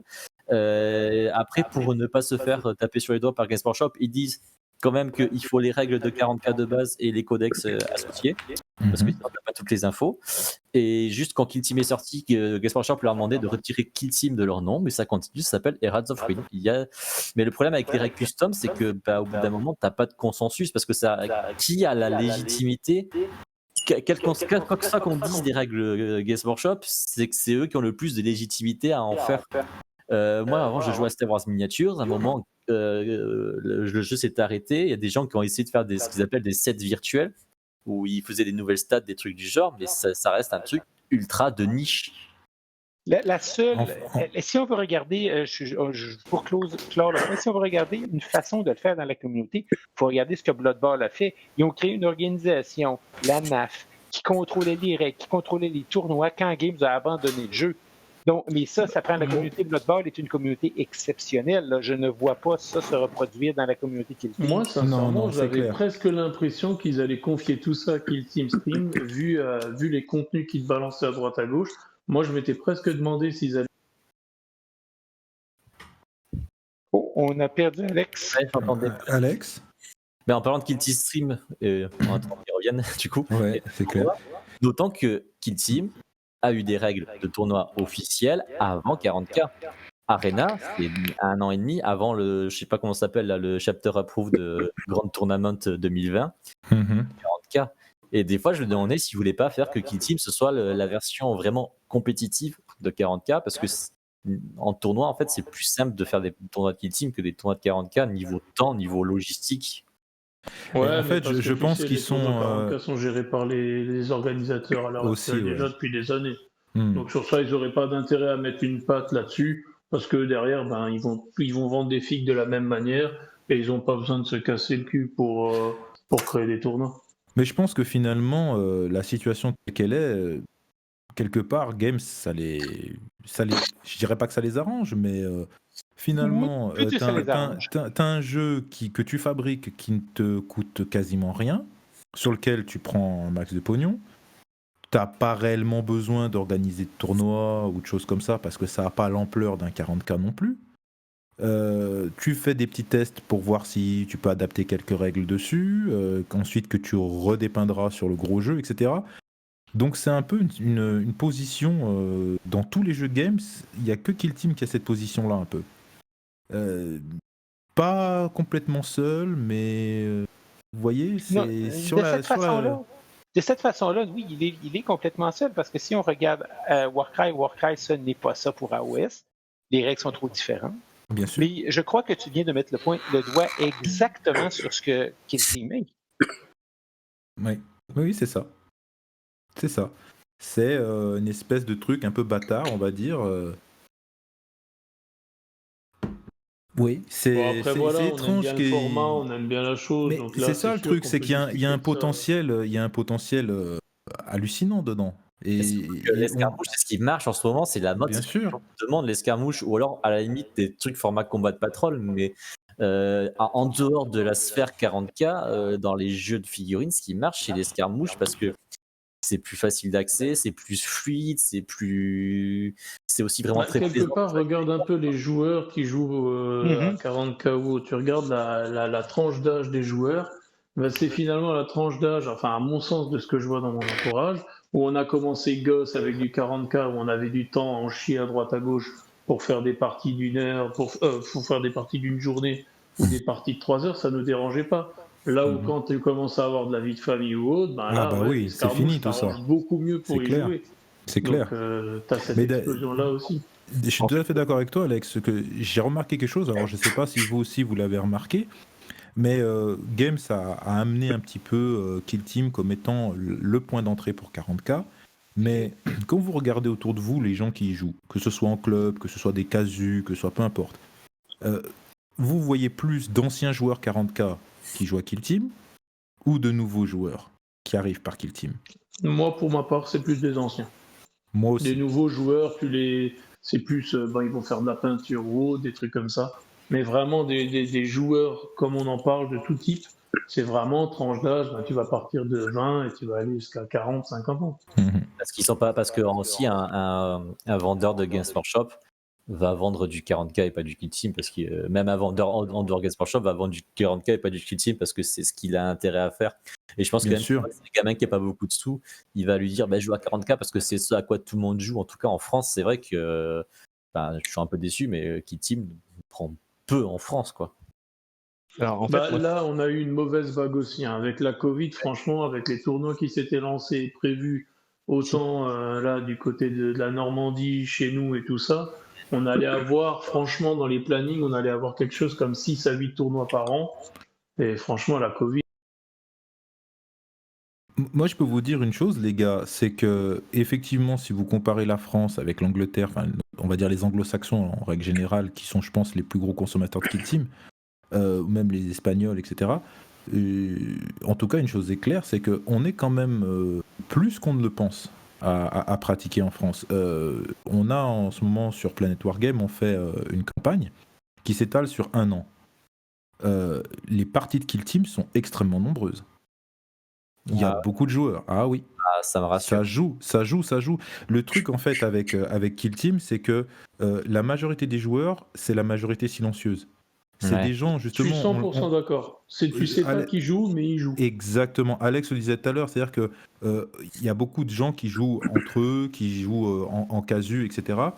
Et c'est peut-être pas eux qu'on va entendre, c'est des gens qui travaillent, qui n'ont pas forcément le temps de traîner sur les réseaux sociaux, qui n'ont pas forcément le temps de se faire entendre, etc. Mais c'est des mecs, ils ont 2-3 potes, et c'est toujours les mêmes 2-3 potes qui vont jouer. Et je pense que c'est ce public-là qui est le team en majorité, Mais c'est ce et qui qu'on a- continue. et c'est là c'est où ce qu'on a Games vu. est très fort, c'est parce que Games, si on regarde un peu comment il fonctionne, quand vous allez dans une boutique Games, quand je reprends un peu ce que disait Alfonso, quand un gamin va arriver, avant même de le mettre d'abord au jeu de figurines, il va d'abord le mettre à la peinture, lui mettre la figurine entre les mains pour lui Oui. donner le goût de la figurine. Mhm. Une fois que c'est fait, il va le passer sur des jeux faciles d'accès. Donc ça peut être Warcry en ce moment, puisque c'est facile aussi d'accès. Bien Ça sûr. peut être éventuellement du Kill Team, mais juste pour l'approche de règles, et passer sur les 40K derrière. Mais le Kill Team, effectivement, ne sera pas mis en avant forcément tout de suite. Et en fait, je reviens moi à mon époque. Au départ, il y avait les jeux de cartes. Au départ, moi j'ai commencé par Magic, comme un peu beaucoup de monde, pour me mettre là-dessus avant de me mettre au wargame et ensuite aux jeux de figurines. Donc c'est un peu ça, c'est les gamins, on leur met quelque chose entre les mains pour qu'ils puissent continuer et être la future génération. Ensuite, il y Bien a un sûr. autre phénomène qui arrive, c'est que nous avec l'âge, etc., maintenant, effectivement, il y a beaucoup de casus de joueurs qui jouaient avant, à l'époque, à 40K ou à OS, qui viennent sur des jeux d'escarmouche parce que c'est plus rapide, c'est plus fluide, il y a moins de préparation aussi, et ainsi de suite. Donc, c'est vraiment, il y a un côté générationnel aussi derrière. Et merci aussi à la V9 avec ce qu'ils ont pondu, parce que ça aussi, ça a freiné pas mal de joueurs qui se sont dit attends, là, c'est en train de partir dans tous les sens. On sait même plus, on vient de sortir de la V8, la V9, on n'y comprend plus rien avec tous les changements. Ça Je vais- aussi ramener du monde derrière. J'ai essayé de me mettre à la mode patrouille, justement avec notre ami Alfonso. Ça y est, j'ai perdu son nom, c'est pas grave, ça reviendra. Bref, je voulais me remettre en mode Reineke. je voulais me remettre, je voulais mon mode en mode patrouille et honnêtement, quand j'ai lu les règles et quand j'ai vu toutes les tactiques, notamment ça, j'ai fait ça m'a refroidi, comme on dit, j'ai laissé tomber. Et vous savez quoi, les gars? Ça faisait un moment que j'avais pas joué à cas et je me suis tapé un combat de patrol avec les règles de la 9e et tout. Et je peux vous dire quelque chose, c'est que j'ai eu l'impression en fait de régresser dans le temps, c'est-à-dire de jouer comme à la seconde édition, enfin plus à la 3e. Si vous voulez, en fait, on a fait tout un pataquès, nouvelles règles, nouveaux machins, ouais, vous allez voir. Bon, ça reste pareil en fait. Ok, il y a quelques changements par rapport au couvert, ok, il y a ci, il y a ça. Bon, C'est surtout, ils ont fait un effort esthétique et de présentation. Mais voilà, mais au niveau du jeu même, Mais surtout, en plus, en fait, même en supprimant l'Overwatch, ils ont supprimé le peu d'interactivité. le peu d'interactivité, tout à Sur le fait. tour adverse, et moi, c'est pour ça que je pourrais pas jouer. Je suis quelqu'un qui a du mal à rester concentré sur un jeu, sur un truc, plus de 1h30, 2 heures. Et puis du coup, ces phases à rester à attendre. À attendre une demi-heure, à jeter des jets de dés de sauvegarde et puis des sauts de dés. Déjà dans Kill Team, je trouve qu'il y a beaucoup de jets de dés, mais dans 40K, les sauts de dés, même si je joue pas à 40K, mais c'est vrai qu'une partie bien montée et mise sur YouTube, c'est plaisant à regarder sur Euronet parce qu'il y a quand même des belles figurines sur une belle table. Et Ça fait plus de vues aussi. oui, c'est ça, non, mais c'est que c'est plaisant à regarder. Mais j'ai mon colocataire qui passe, qui joue pas, et il a vu le mec qui sort vraiment 30 dés, qui lance 30 dés, et il me dit, et pourtant, c'est mon colocataire, il est capable de jouer 6 heures sur un jeu de plateau qui s'appelle Talisman. Mais quand il voit le mec qui joue 30 dés d'un coup, il me dit, mais c'est quoi ce jeu? Ouais. Non, on voit vraiment, et je peux vous dire, hein, j'ai joué qu'un combat de patrol et ça m'a paru long. Ça m'a Mais paru faut- long, les temps d'attente, alors Oui. c'est qu'un combat de patrol, donc j'imagine bien sûr avec une armée à 2000 points, mais tout ça, en fait, je me rends compte que j'y arrive plus et qu'il me faut cette immédiateté qu'il y a dans Kill Team. Tac, tac, tac, c'est toi, Alors, c'est du moi, coup, c'est en toi, fait, c'est moi, c'est toi. est-ce qu'on est là pour taper sur Paris Nexus ou sur 40K Non, mais je veux dire, Team, je trouve qu'il n'y a pas trop d'immédiateté parce qu'il y a un peu d'alternation des phases, mais pas tellement que ça. Et qu'en vrai, tes mecs, tu as ta phase mouvement que tu fais tout seul et tu peux les bouger de façon libre. Si tu prends le jeu d'escarmouche qui est, je pense, le plus coté, qui est Infinity, tu peux pas passer devant quelqu'un avec un fusil sans qu'il essaie de te tirer dessus, ce qui est logique en fait. oui, il Bah, manque, tu vois, ce il que manque je certaines choses remarque, dessus, c'est vrai. Mais finalement, à part la phase de mouvement, toutes les autres phases sont alternées. Ouais. ce que je remarque, tu vois, c'est que bon, c'est un peu égaré du sujet par rapport à Paria Nexus, mais c'est bien parce que ça permet de mettre plein de points de vue On peut, hein, en même temps, hein. Puis on va Mais être tu vois, ce bientôt que je avec le jour remarque, de 40K là, ça va être. ouais, mais mine de rien, si tu prends du recul, tu fais un peu l'analyse de tout ce podcast depuis le début, bah, finalement, on a une nouveauté qui remet sans cesse sur le tapis le fait de les avantages de Kill Team, l'interactivité, L'affiliation à 40K, c'est l'alternative. l'affiliation à 40K aussi avec Paris Nexus, c'est ça, c'est que vu qu'ils ne sait pas s'ils veulent se mettre à suivre 40K, du coup, l'un des défauts Exactement. utiles et Ouais, aussi mais la. c'est quand même rassurant parce que mine de rien, même s'ils essayent de nous mettre à 40K, Ça je veut veux dire dire, on fait partie de peut-être ceux qui tirent, enfin, on va rester modeste, Ouais. mais mine de rien, ça veut quand même dire que même si eux veulent l'orienter vers là, on sait que nous, dans notre entourage, c'est pas du tout l'optique du joueur qui joue avec Bien nous sûr, à Kill Team, quoi. bien Et sûr. ça, je trouve ça bien. Ça veut dire que la communauté, pour moi, même si elle n'est pas très entendue ou autre, mine de rien, elle est quand même présente. Moi, sur le groupe Facebook, je pensais jamais qu'on allait atteindre un nombre de membres à ce point, quoi. Et Ah c'est oui, ce qu'on non, a mais- vu, c'est ce qu'on a vu pendant le confinement aussi, hein. C'est les gens qui se sont mis à jouer sur TTS. C'est vrai que c'est des gens qu'on a rencontrés. Il y a eu une petite communauté qui s'est quand même créée interactive. Et entre les deux confinements, c'est vrai qu'il y a il y a des gars qui sont venus de Normandie jusqu'à Strasbourg pour faire le tournoi qu'on avait organisé, de Dijon, de Paris. Donc c'est vrai que bon, après il y a eu ce malheureux second confinement ou troisième confinement, je sais plus trop à quel moment on était à ce On moment-là. n'est jamais sorti du deuxième, hein, soyons honnêtes. Hein. Oui, mais enfin voilà quoi. C'est vrai que je pense qu'il y a eu un moment les gens étaient motivés. Après Tabletop ça a quand même ses limites parce qu'on joue à un jeu de figurines, donc il faut des figurines. Bien Il y a, sûr. il y a une fatigue, il y a une fatigue dans le tabletop et on le voit Oui, même. oui, clairement. Tabletop, le premier confinement, On on en a s'est tous bouffé, jetés on en dessus a parce que bouffé, ça nous ouais, permettait Soyons honnêtes, d'avoir notre moi, dose. je parle beaucoup avec Cédric, du coup, qui est vraiment un gros joueur de compète. Et là, même lui, Tabletop, il y a un tournoi qu'il faisait, il en avait marre. Ils ont fait un espèce de gros tournoi, enfin, ils ont voulu faire un gros tournoi qui était le WWO, qui remplaçait Oui, Nova, qui était payant. Et il y en a plein qui ont abandonné au cours du tournoi. Parce que moi, le tournoi d'avant que j'avais essayé de faire, c'était un tournoi Ibericon, mais chez les Américains. J'ai abandonné parce que dans ma poule, il y avait les 3 autres joueurs étaient américains, dont 2 sur la côte ouest. Ah ouais. Juste pas, quoi. Enfin, c'est-à-dire qu'en fait, Tabletop, le problème, c'est que quoi qu'on dise, ça dure 2 fois plus longtemps qu'une partie Kill Team, et du coup, quitte à passer 2 heures. Enfin, puis c'est pas ça. Pour moi, j'ai aussi le problème, c'est que Kill Team, j'aime aussi ça parce que j'ai grandi en regardant Band of Brothers et Clone Wars, et du coup j'ai dans mon image des trucs enfin, j'aime bien avoir le trip de l'unité d'élite qui avance de décor en décor, et du coup moi si je le vois sur un tabletop en Wizards of the Coast, c'est vraiment plus super beau. Il y a des beaux trucs, il y a des belles figurines aussi parfois, mais c'est pas le même plaisir visuel que en vrai, et il n'y a pas aussi le plaisir de toucher. Parce que moi aussi, quand je dis que je joue à Harlequin ou Eldar, c'est parce que pour moi c'est personnel, c'est vraiment des trucs que j'aime. Et donc pour moi, le fait de posséder la figurine, de l'avoir peinte, de la toucher, de la manipuler, c'est des. Attention, ça dérive au porno, cette histoire. Personnellement, je vois Tabletop comme un placebo pour des gens qui ne pouvaient pas, qui avaient besoin de jouer. C'est de la méthadone, absolument. c'est de la méthadone quand t'arrêtes ton opium, quoi. Exactement. Moi, il y avait Mais ça, et de l'autre personnellement, côté, j'y ai c'était jamais le côté joué. tactique, de tester des kill teams que tu n'avais pas besoin de payer, et Ouais. que tu voulais tester sur Tabletop. Ça, je trouvais ça génial. Moi, je suis Alors, le premier victime parce que confinement, moi, je j'achète l'ai des petits pour les tester. Alors, C'est mieux. Ça, Ah, mais ça ça, fait après, vivre c'est le hobby. l'argent coule à flot, hein. Alors, messieurs, on va se remettre un petit peu sur le Nexus Paria. Et on n'avait pas entendu l'ami Seb s'exprimer sur le sujet. Donc, toi, qu'est-ce que tu en as pensé ? Alors, déjà le côté positif, parce que c'est vrai qu'on critique, mais le côté positif, c'est quand même de se dire, il y a ils continuent Kill Team, ils continuent et ils essaient d'harmoniser les profils pour nous dire Kill Team est encore là. Donc ça, c'est le côté psychologique qu'il faut retenir et garder cet esprit positif. Après, c'est clair qu'en l'état, je sais plus qui a dit ça tout à l'heure, mais quand on voit les premières boîtes de base Kill Team avec les super décors qui avaient un peu lancé justement toute une gamme de décors qui avait été repris à 40K, et qu'on voit cette boîte avec 4 portes et je sais pas combien de petits plots qui ne serviront à rien en Kill Team ni en 40K. C'est un peu très, très décevant vu le tarif de la boîte en plus. Hein.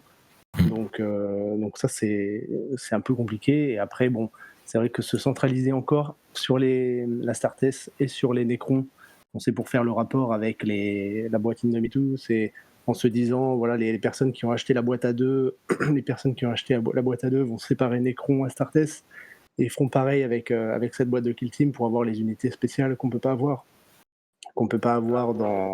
actuellement, quoi. Mais voilà, après, c'est trop tôt, je pense, pour avoir un réel avis sur. Après, c'est clair qu'il y a des profils qui sont déjà cheatés par rapport au point, comme on en parlait tout à l'heure avec les heavy intercessors, où voilà, faudra vraiment qu'ils mettent de l'eau en face dans toutes les factions pour être sûr d'avoir un équilibre, parce que sinon ça va partir un peu dans le n'importe quoi. Et après, on peut espérer aussi qu'ils bannissent à jamais les taux de Warhammer 40 000, et ça, c'est quand même l'espoir que. Là, tu vas faire plaisir à Segen. Segen, nous te laissons la parole. Non, donc c'est plutôt mitigé, quoi. Enfin, c'est un peu tôt je pense, pour avoir un réel avis sur la chose. Oui, c'est pas mal ça. C'est pas mal. Et justement, j'avais une question. Je relevais une chose et savoir un petit peu si vous pensiez un petit peu comme ça. Est-ce que vous n'avez pas la sensation finalement que Nexus Paria, c'est une espèce d'appetizer, en fait, genre un apéritif, quoi. Moi, je me demande si c'est pas avant le réel changement attendu pour Kill Team, en fait. Est-ce que se sont dit, bon, ça fait longtemps. Bien, si c'est un apéritif, c'est vraiment un apéritif de merde. Hein. Ouais, sans alcool. Voilà. T'as la fiche, t'as le paquet, tu vois, où tu peux lire les fiches, tu te dis, oh, sympa, le paquet, il est super sympa. Mais quand tu ouvres et que tu vois la pinouse qu'il y a dedans, tu te dis, bon, finalement, je vais garder garder les fiches, mais le reste, je vais le donner, quoi. Je me demande si c'est pas le Psychic Awakening de Kill Team, en fait. Bah, en fait, moi, je m'attendais avec la boîte à avoir un mode de narratif un peu plus conséquent, comme un peu ils ont fait pour le 40K avec la croisade. Mais en fait, en définitive, c'est juste une boîte avec l'affrontement entre les Necrons et les Space Marines, avec les règles spécifiques pour chacun, et basta, quoi. Enfin, donc, finalement, le contenu est pas officime, comme on dit. Je rêve quand même qu'ils nous prennent tous au dépourvu et que d'ici, maximum 1 mois, ils nous en mettent plein la vue avec un annual qui déchire tout. Je crois que oui, l'annual, a priori, sur le site Games Workshop, n'est plus en vente. Ou genre, ils ont mis en mode.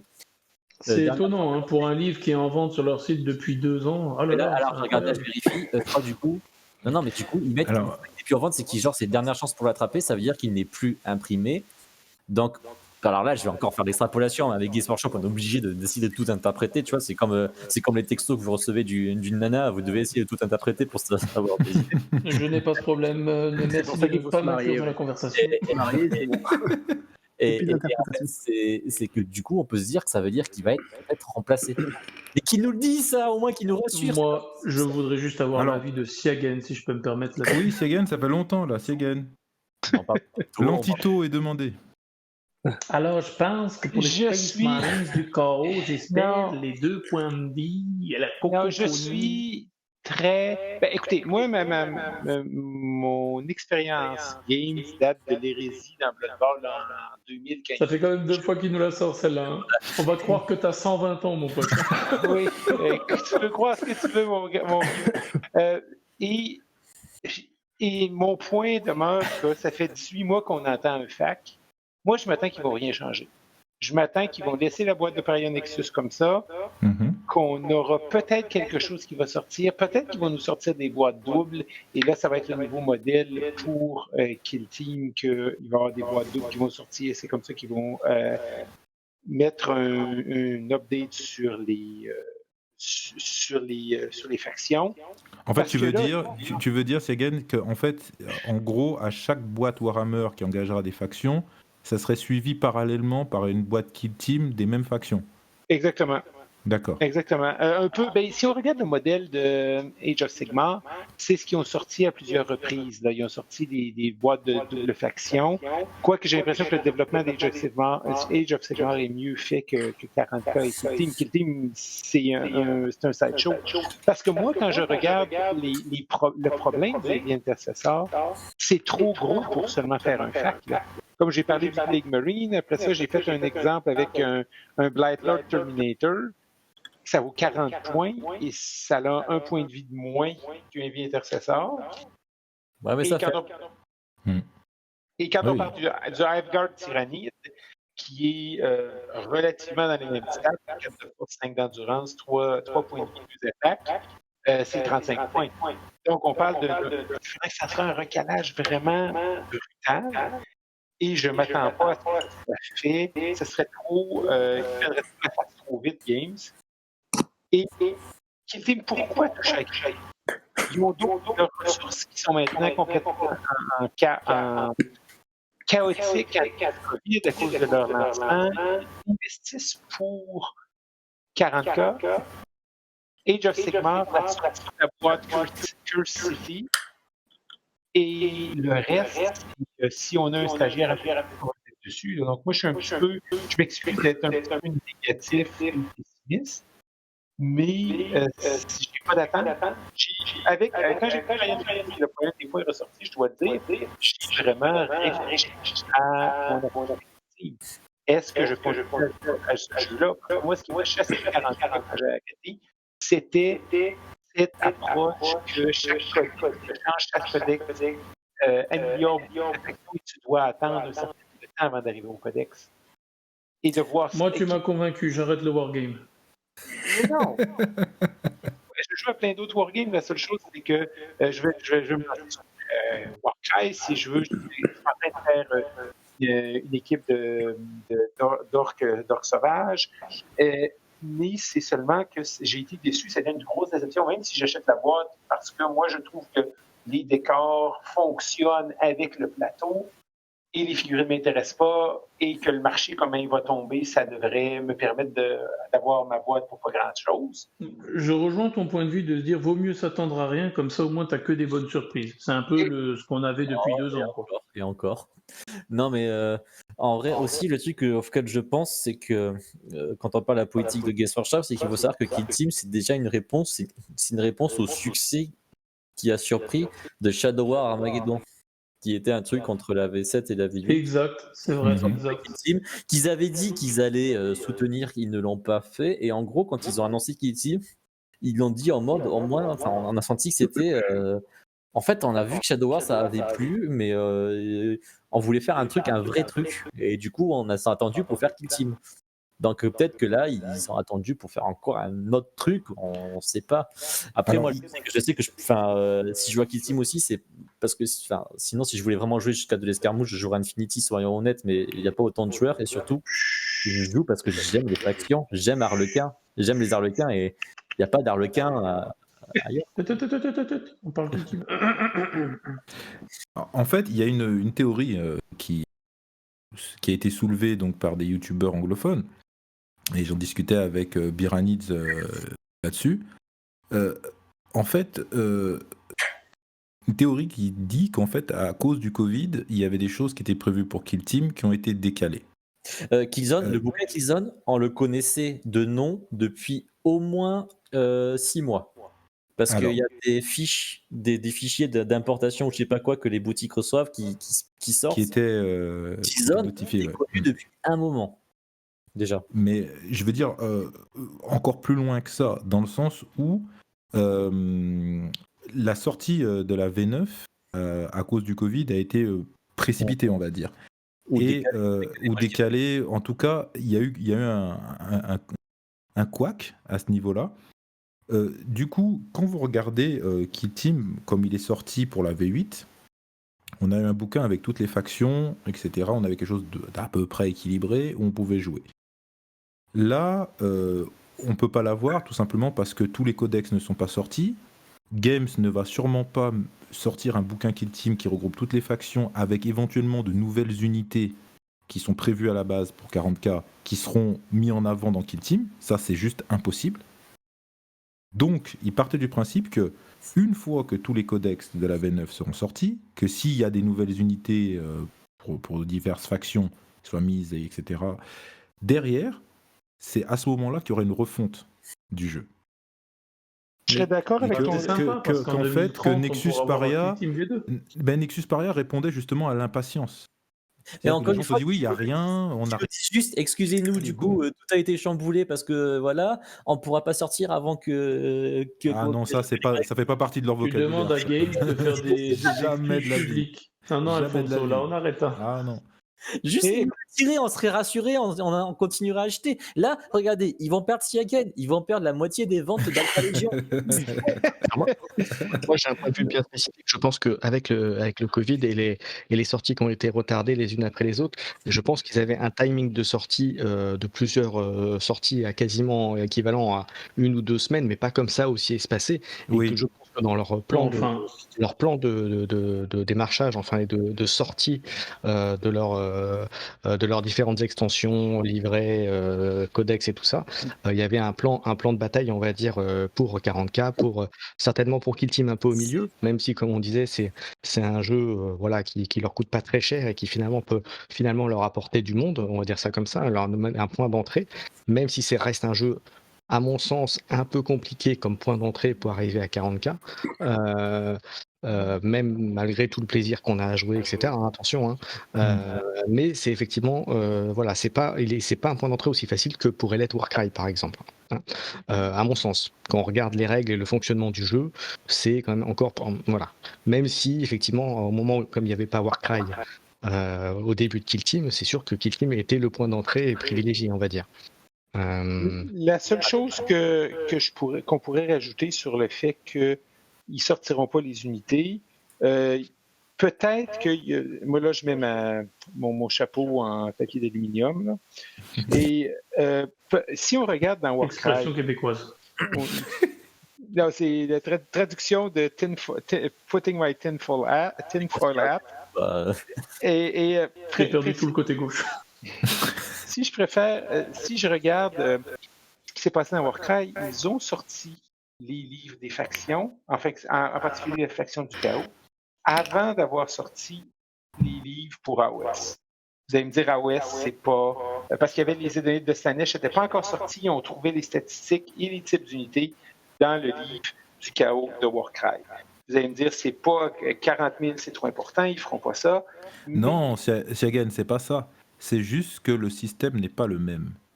Et que les datasheets, si on peut appeler ça comme ça, de Warcry et d'AOS sont différentes. C'est pour ça qu'ils peuvent se permettre de faire ça.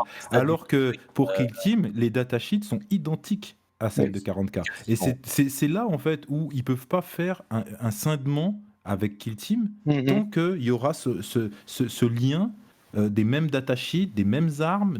Alors qu'avec AOS et Warcry, il y a eu le schisme, ça y est. C'est pas le même jeu, c'est pas la même façon de jouer, c'est pas les mêmes caractéristiques, les mêmes datasheets. Elles sont différentes. Donc à partir de ce moment-là, ils peuvent faire ce qu'ils veulent. Ils sont libres. Oui, c'est vrai, j'ai rien pour contredire ça. Cependant, ça dépend de ce qu'ils font avec. Ça dépend du niveau de ballon d'essai qu'ils vont là. Faisons une théorie là, que la prochaine version de Kill Team, les règles, c'est encore plus un ballon d'essai sur la version 10 et qu'il y a des choses plus drastiques que ce qu'on a vu là. Il pourrait se permettre, s'ils changent même des datasheets dans la version 10, on pourrait même dire il pourrait le faire. Mais s'il demeure dans la politique habituelle, alors là, j'ai rien à dire contre ton argument. C'est la politique de Games depuis le début et je vois pas pourquoi elle la changerait effectivement. C'est ça le truc. Alors, est-ce que cela ne dépend pas de qui développe le jeu ? On voit que l'équipe de Warcry est une équipe indépendante quelque part qui développe. Donc, à ce titre-là, ils ont quand même une liberté, la liberté de pouvoir créer des caractéristiques différentes, donc forcément un système de jeu différent, que je pense que Kill Team étant même dans son logo inscrit Warhammer 40 000, ça le relie de facto au traditionnalisme de 40K. Alors oui, il y a eu des changements, il y a l'alternance, il y a des choses, mais il y a cette base qui est omniprésente en fait. C'est pour ça que même quand on parle de Kill Team, tôt ou tard on retombe sur Warhammer 40 000. Le lien en fait est beaucoup trop fort. Et puis là, Très d'accord avec ça. Hein. Voilà. Ça vous embouche C'est un coin, petit messieurs. blanc. Ça nous a séché. Hein. La même Siagen qui dit rien au niveau des taux depuis le début, je suis soufflé. Non mais oui, comme tu disais, effectivement, ils peuvent pas lancer une nouveauté sur Kill Team si les nouveautés sur Kill Team amènent du spoil sur 40K parce que c'est 40K, C'est le pas principal, possible, quoi. Ils vont ouais. pas spoiler 40K avec Kill Team. Après, je pense que le jeu, je sais pas si le jeu souffre ou bénéficie du côté mini 40K. Je pense qu'en France, il en souffre parce que, en gros, les gens de 40K se disent ouais, pourquoi je jouerais ça alors que je peux jouer avec mes gros tanks et mes gros trucs là. Ouais, pourquoi je pourrais pas lancer 50D? Franchement, c'est nul. Non mais c'est ça, c'est qu'ils sont ouais mais voilà, moi j'ai plein de gros trucs là, j'ai une grosse voiture, une grosse bécane. Et Mais vous Pour tous savez, ceux qui veulent le taper, n'oubliez pas que c'est Alfonso Reinecke le pseudo. Hein. voilà, mais vous savez une chose, prends je pas pense que j'aurais pas compris. je crois que les joueurs de 40K ont eu un petit mouvement de recul par rapport à Kill Team avec la nouvelle édition de Kill Team en fait. Quand vous regardez la V7, le Kill Team qui avait à la V7, qui était finalement en fait du 40K en miniature, C'était V7 avec simplement que t'as pas d'unité, t'as une. voilà, tu pouvais jouer une attaque rapide, une élite, deux troupes, et tu pouvais avoir un transport si tu voulais. Donc c'était, et puis tu avais les règles qui venaient des codex, etc., etc. Donc là, les joueurs de 40K étaient plus open à ce niveau-là. Du moment où Kill Team en fait s'est un petit peu plus émancipé, c'est là où il a commencé à avoir un petit mouvement de recul. Et je pense que peut-être que Games l'a remarqué, et c'est peut-être pour ça qu'ils lâchent pas Kill Team comme ils ont pu lâcher Warcry par exemple. Je suis d'accord d'un côté, pas d'accord de l'autre. Ok, ça a accompagné les règles des codex ou autres, mais je pense que moi je l'avais vu par exemple dans le club où on était là sur Stras. Au début, le joueur 40K qui nous regarde avec ça, c'était un peu, c'est quoi ce petit truc là, ça tient à peine sur une demi-table, c'est quoi ces conneries. Puis au bout d'un moment, quand ils se sont fait poutrer, au bout de 30 minutes parce que le joueur Eldar l'a roulé dessus ou le joueur Tau a roulé sur un petit genou qui vient de commencer avec ses 1500 points de Necron, eh ben le gars qui s'est fait rouler dessus, il vient chez toi, il regarde, il se dit ah finalement en fait c'est pas si compliqué que ça et ça va plutôt vite. Donc tu vois, Donc c'est un peu les stéréotypes qu'on a par rapport à ce jeu, c'est le joueur 40K qui regarde ça d'un œil extérieur et qui n'y connaît rien, va se dire c'est tout petit ou autre, mais quand il en aura marre de se faire poutrer quand il joue trop avec des joueurs compétitifs ou autres et qui se penchera dessus, il se dira quand même que c'est un jeu qui est pas si mal que ça. Et c'est comme tu disais, je rebondis sur le commentaire d'avant, faut pas oublier que pour moi, la communauté Kill Team, c'est une communauté entre guillemets pas endormie, elle est active. Et pour ça, mon meilleur exemple, c'est le groupe. Hein. On a 1800 membres, je crois, et on a plus de 1600 qui sont régulièrement connectés. C'est pas genre 1800 membres et il y en a que 200 qui vont sur la page, tu vois. Non, c'est clair. Mais quelque part, je me dis que, mine de rien, nous, on a créé un petit groupe là sur l'Alsace uniquement. Eh ben, au début, on était 2, puis au bout de 2 semaines, on était 4, 5, 10, 15. Et en fait, le seul frein qu'on a à l'heure actuelle, c'est ce Covid. Sans ce Covid-là, franchement, on aurait déjà au moins pu organiser 2-3 tournois avec facilement 20-30 personnes à chaque fois, quoi. Oui, je pense qu'en France, on n'a pas à rougir. Je pense en fait, c'est que les anglo-saxons, c'est un peu comme dans tout, je veux dire, de la musique, dans le cinéma, enfin, On les n'importe idéalise quoi. parce que ça vient de là-bas à chaque fois. Non, non, en fait, ce que je voulais dire, c'est que eux, quand ils font un truc, ils font à fond. Et les mecs qui sont dans le délire de Kill Team, ils poussent le truc. C'est la communauté qui a poussé pour avoir les tournois, les choses comme ça. Ouais, Il genre, y a les mecs qui sont derrière, ils sont à fond. Les ricains, ils sont comme ça. Ils sont comme ça. il avait 10 plateaux de Paris Nexus. Il s'était procuré 10 plateaux de Paris Nexus pour ses tournois. Il doit avoir une trentaine de plateaux d'Arena pour ses tournois. Et c'est le mec qui fait vivre les tournois en Amérique, même si là, il y a une scission encore au niveau américain avec Command Point, mais ça c'est autre chose. Mais vous voyez le concept. Et Oui. je pense qu'en fait, en France, on est beaucoup plus frileux Parce que beaucoup plus installé, on est dans et sa petite routine, sa petite case, on n'en sort pas, voilà, on n'en sort pas, c'est comme ça, non, ça change, alors pas, voilà. Donc ça met son temps à faire l'idée, mais voilà, le jeu fonctionne en France et marche en France, et j'en veux pour preuve ultime. Vous savez ce que Games fait quand un jeu ne marche pas quelque part? Ils arrêtent la traduction. Ouais, mais la France, ça reste tout simplement. Mais même Necromunda, il n'est pas traduit en français. Hein. Ouais, mais tu veux vraiment. Games ont toujours fait ça. C'est-à-dire que quand un jeu ne fonctionne pas quelque part, ou que les ventes, on va dire, c'est pas forcément ne pas fonctionner, c'est un mauvais terme. C'est que les ventes ne sont pas au niveau des objectifs qu'ils ont préconisés, ils vont pas perdre de l'argent à le traduire. Ouais, mais ça mettrait Siergan en colère et ça, ils veulent pas. Oui, ouais, mais Siergan, lui aussi, il demande une édition en congolais, s'il te plaît, mais c'est pas possible. Mais tout ça pour dire qu'au final, Kill Team a été traduit et est traduit. Il n'y a pas eu d'arrêt de traduction. Par exemple, Blood Bowl, aussi, le jeu plaît, le jeu est là depuis toujours. Je veux dire, la communauté de Blood Bowl, elle est énorme. Mais les derniers suppléments de Blood Bowl, alors avant la refonte, n'ont pas été traduits en français. Est-ce que ça veut dire pour autant que le jeu est ultra joué en France? C'est simplement que dans l'esprit des joueurs de Blood Bowl, il n'y avait pas besoin de ce genre, c'était pas ce genre-là de supplément qu'il leur fallait. Ça ne leur correspondait pas. Donc, Games a dit ok, ça vend pas, on arrête. Kill Team, si ça vendait pas, vous inquiétez pas, ils se seraient pas pris la tête. Hein. On arrête la traduction, point barre. Ils ont pas que ça à foutre. Hein. Non, c'est vrai, la discussion elle pourrait durer encore 3 heures sur ce sujet-là. Ça traduit, ça veut dire que ça vend. Ça traduit, ça veut dire que ça vend. Moi, je pense que le tout, enfin, pour mettre un peu un point final sur cette discute, c'est de se dire que finalement, c'est toujours dans les couloirs. Kill Team est toujours d'actualité, donc ça, c'est le gros point positif à retenir. Maintenant, on verra les avancées qu'il y aura à la suite, quoi, mais ça n'empêchera pas les gens de continuer de jouer, quoi, sur ce jeu. Bien sûr. Bien sûr. Alors la question, c'est justement si Nexus Paria ne marche pas, est-ce qu'ils vont continuer à faire des trucs pour nous en France, quoi? Mais le problème, c'est que ça va marcher, Keycord. Oui. C'est ça le truc, c'est que ça va marcher. Ça va marcher. Les gens de 40 000 vont... Au moins, les gens 40 000, les joueurs de 40 000 vont en acheter. Comme tu n'étais pas encore là quand je l'ai dit, Keycord, mais il y a quelqu'un sur un Tabletop Minion a fait une revue de la boîte en disant c'est une boîte pour les gens qui ne jouent pas à Kill Team. Mais oui, mais le truc, c'est qu'en fait, les gens qui jouent pas à Kill Team, ce qui les rebute, c'est que là, aussi, quand Arena est sorti, ils ont vu ça, ils se sont dit ah, mais moi, je joue pas à des jeux de plateau. Mais alors, c'est pas un jeu de plateau, c'est juste qu'ils ont vu que c'était en 2D. Et la plupart de quasiment tout le monde a chié, je vais dire le mot, mais chié sur les décors. C'est pas des décors. Bon, en même temps, vu les décors qu'ils ont mis, c'est un peu normal. C'est que pour eux, les vrais décors, c'est les décors qui font 3 mètres de haut, mais qui, dans leurs règles, ne servent quasiment à rien parce que tu passes à travers, quoi. Je remets mon chapeau d'aluminium pour analyser tout ça.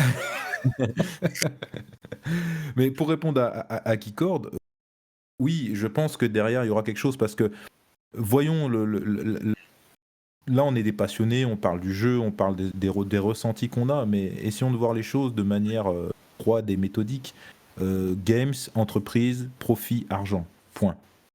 Tout ce qui est émotion, machin, rien à foutre. Il faut voir... Et oui, malheureusement.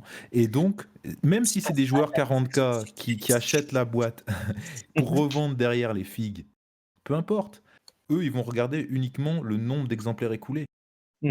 Il y en a eu assez d'écoulés, on continue derrière. Ouais, mais après, c'est ça. Ils ont du mal aussi à discerner les ventes qui sont de 40K et de Kill Team parmi les figurines. Ils voient ce qui est vendu en bouquin, mais ils ne peuvent pas discerner dans les figurines. Ouais, mais Alfonso, je suis d'accord. Il y a un truc sur la boîte telle Games, tant que ça marche, pourquoi tu changerais? Oui, tant qu'ils se réfèrent aux chiffres de vente. Les Banshee Eldar, en fait, on m'avait dit qu'à 40K, c'était de la merde. Désolé, je dis un gros mot. Et le truc, c'est que quand j'ai vu qu'elle sortait dans Kill Team, j'en ai acheté. J'ai commandé. Genre, non, même pas, j'ai pas commandé parce qu'elles étaient en rupture de stock. J'ai demandé à avoir un mail me disant quand est-ce qu'elles revenaient. J'ai eu le mail, j'ai commandé et 1 heure après, elles étaient encore en rupture de stock. Donc, je pense que. Alors, peut-être une coïncidence et je fais des extrapolations. Mais je pense que du coup, c'est comme dans un Kill Team que c'était fort. Les gens en ont acheté plein et qu'ils ont été. Ça, tout est parti d'un coup. Et je sais pas si du coup ils ont assez faim pour analyser ça en mode ça a vendu dans Kill Team, ou s'ils en ont rien à faire parce que ils y vont comme avec des gros sabots parfois. Mais En Sur fait, ce genre de truc, je te dirais que par rapport à une boîte, c'est impossible de scinder les deux. C'est impossible Là, de tu peux pas savoir. si c'est C'est clair. Kill Team ou si c'est 40K. oui, mais tu peux Il y avait, tu il y peux avait analyser aux sorties de bouquins. si je peux dire, il y avait un YouTuber anglais, américain, c'est Vince Venturella. Ceux qui font du Oui. hobby doivent le connaître. Oui, oui, Il oui. fait un show chaque semaine qui s'appelle Warhammer Weekly et qui avait parlé à un moment donné il avait parlé à quelqu'un de Games. Lui, il travaille en vente et il avait demandé de l'analyse des ventes. Et il avait dit quelque chose comme les ventes, plus de 50% ou quelque chose, c'était un chiffre ahurissant. Ce sont des gens qui ne jouent pas. Ce sont des gens qui achètent les figurines et qu'est-ce juste qu'ils pour font? les peindre, pour la beauté des figurines. Ils les peignent ou ils les gardent. Il y avait un article dans The Economist qui disait que Games Workshop, son modèle de business, c'était l'équivalent d'un vendeur de drogue. Il accroche les gens aux figurines et les gens ont des montagnes de honte chez eux qui n'ont pas peint et ne jouent pas au jeu. Non, c'est pas vrai. Cachez-vous.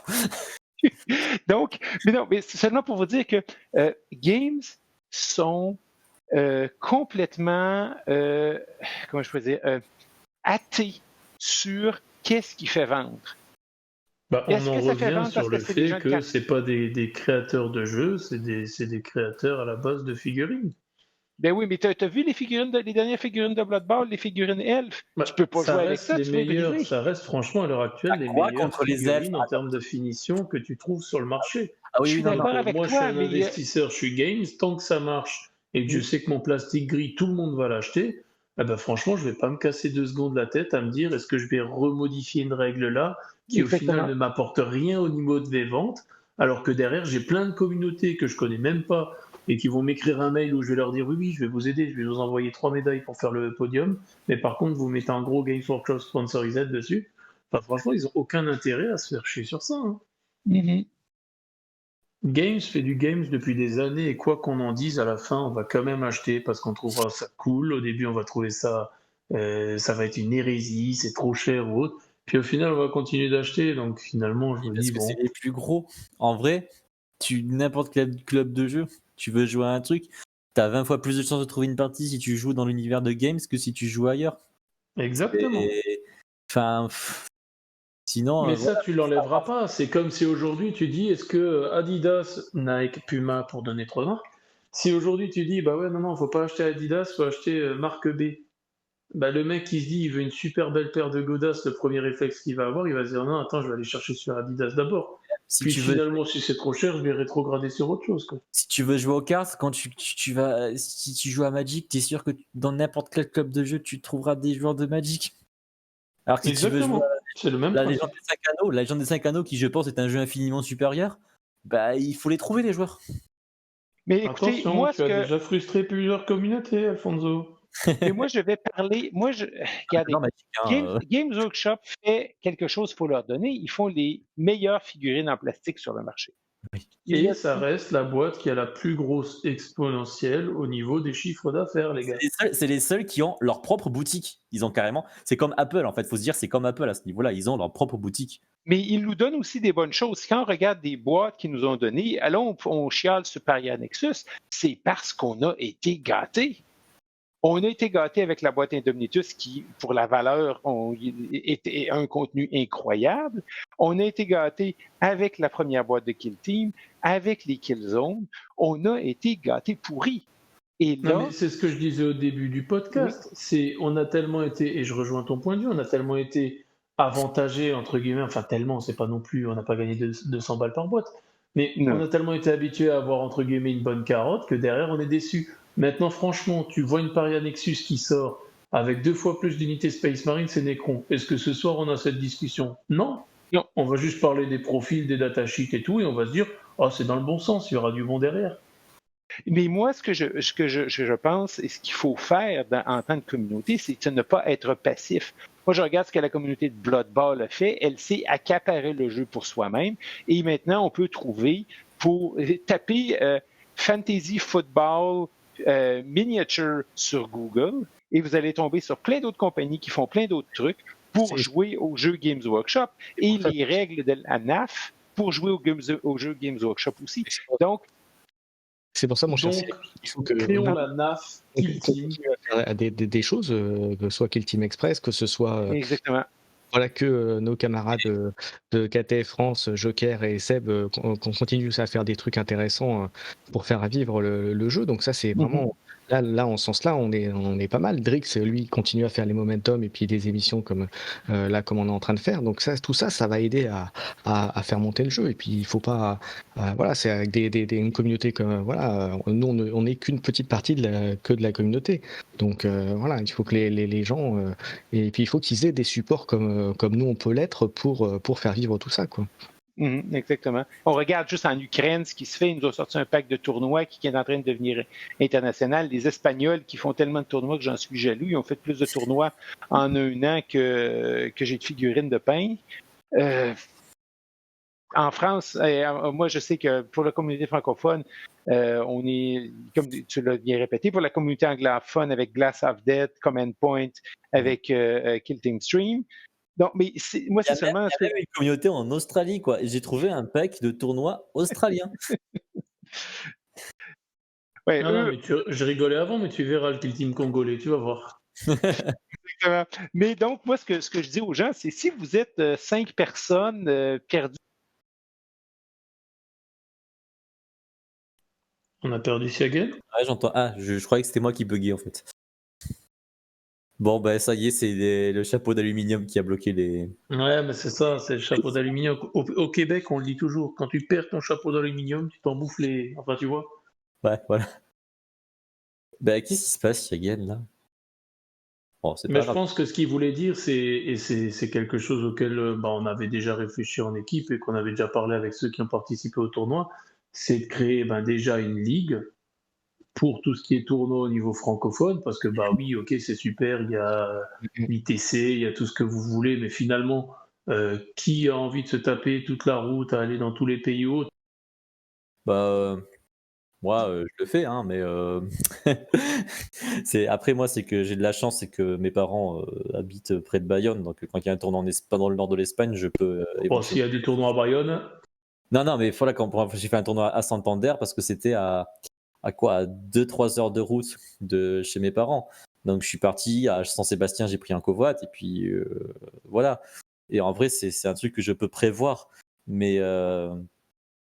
Non, c'est clair. Après, tu vois, l'autre truc, c'était que effectivement, et c'est ce que j'avais proposé à la base à certains, c'était que, oui, le problème, c'est que on est aussi pas mal fracturé des fois. Tu vois, t'as KTF, t'as Keycord, t'as Kill Team Momentum, t'as ci, t'as ça. Et mine de rien, tu te dis, fédère un truc et réunis tout le monde sous la même bannière. Tu donnes déjà plus de visibilité au niveau de la communauté et tu peux créer des packs tout prêt, tout feu, tout flamme avec les idées de chacun et ça fait un peu comme ce que les Espagnols ont fait. Les Espagnols avaient plein de groupes différents et puis ils ont tous réuni sous entre guillemets presque une même bannière. Ils ont créé le Ibericon et tout le monde suit le même chemin, quoi. Ouais, mais voilà, mais ça reste. Le truc, c'est qu'après en France, c'est aussi très morcelé au niveau des zones géographiques de jeu.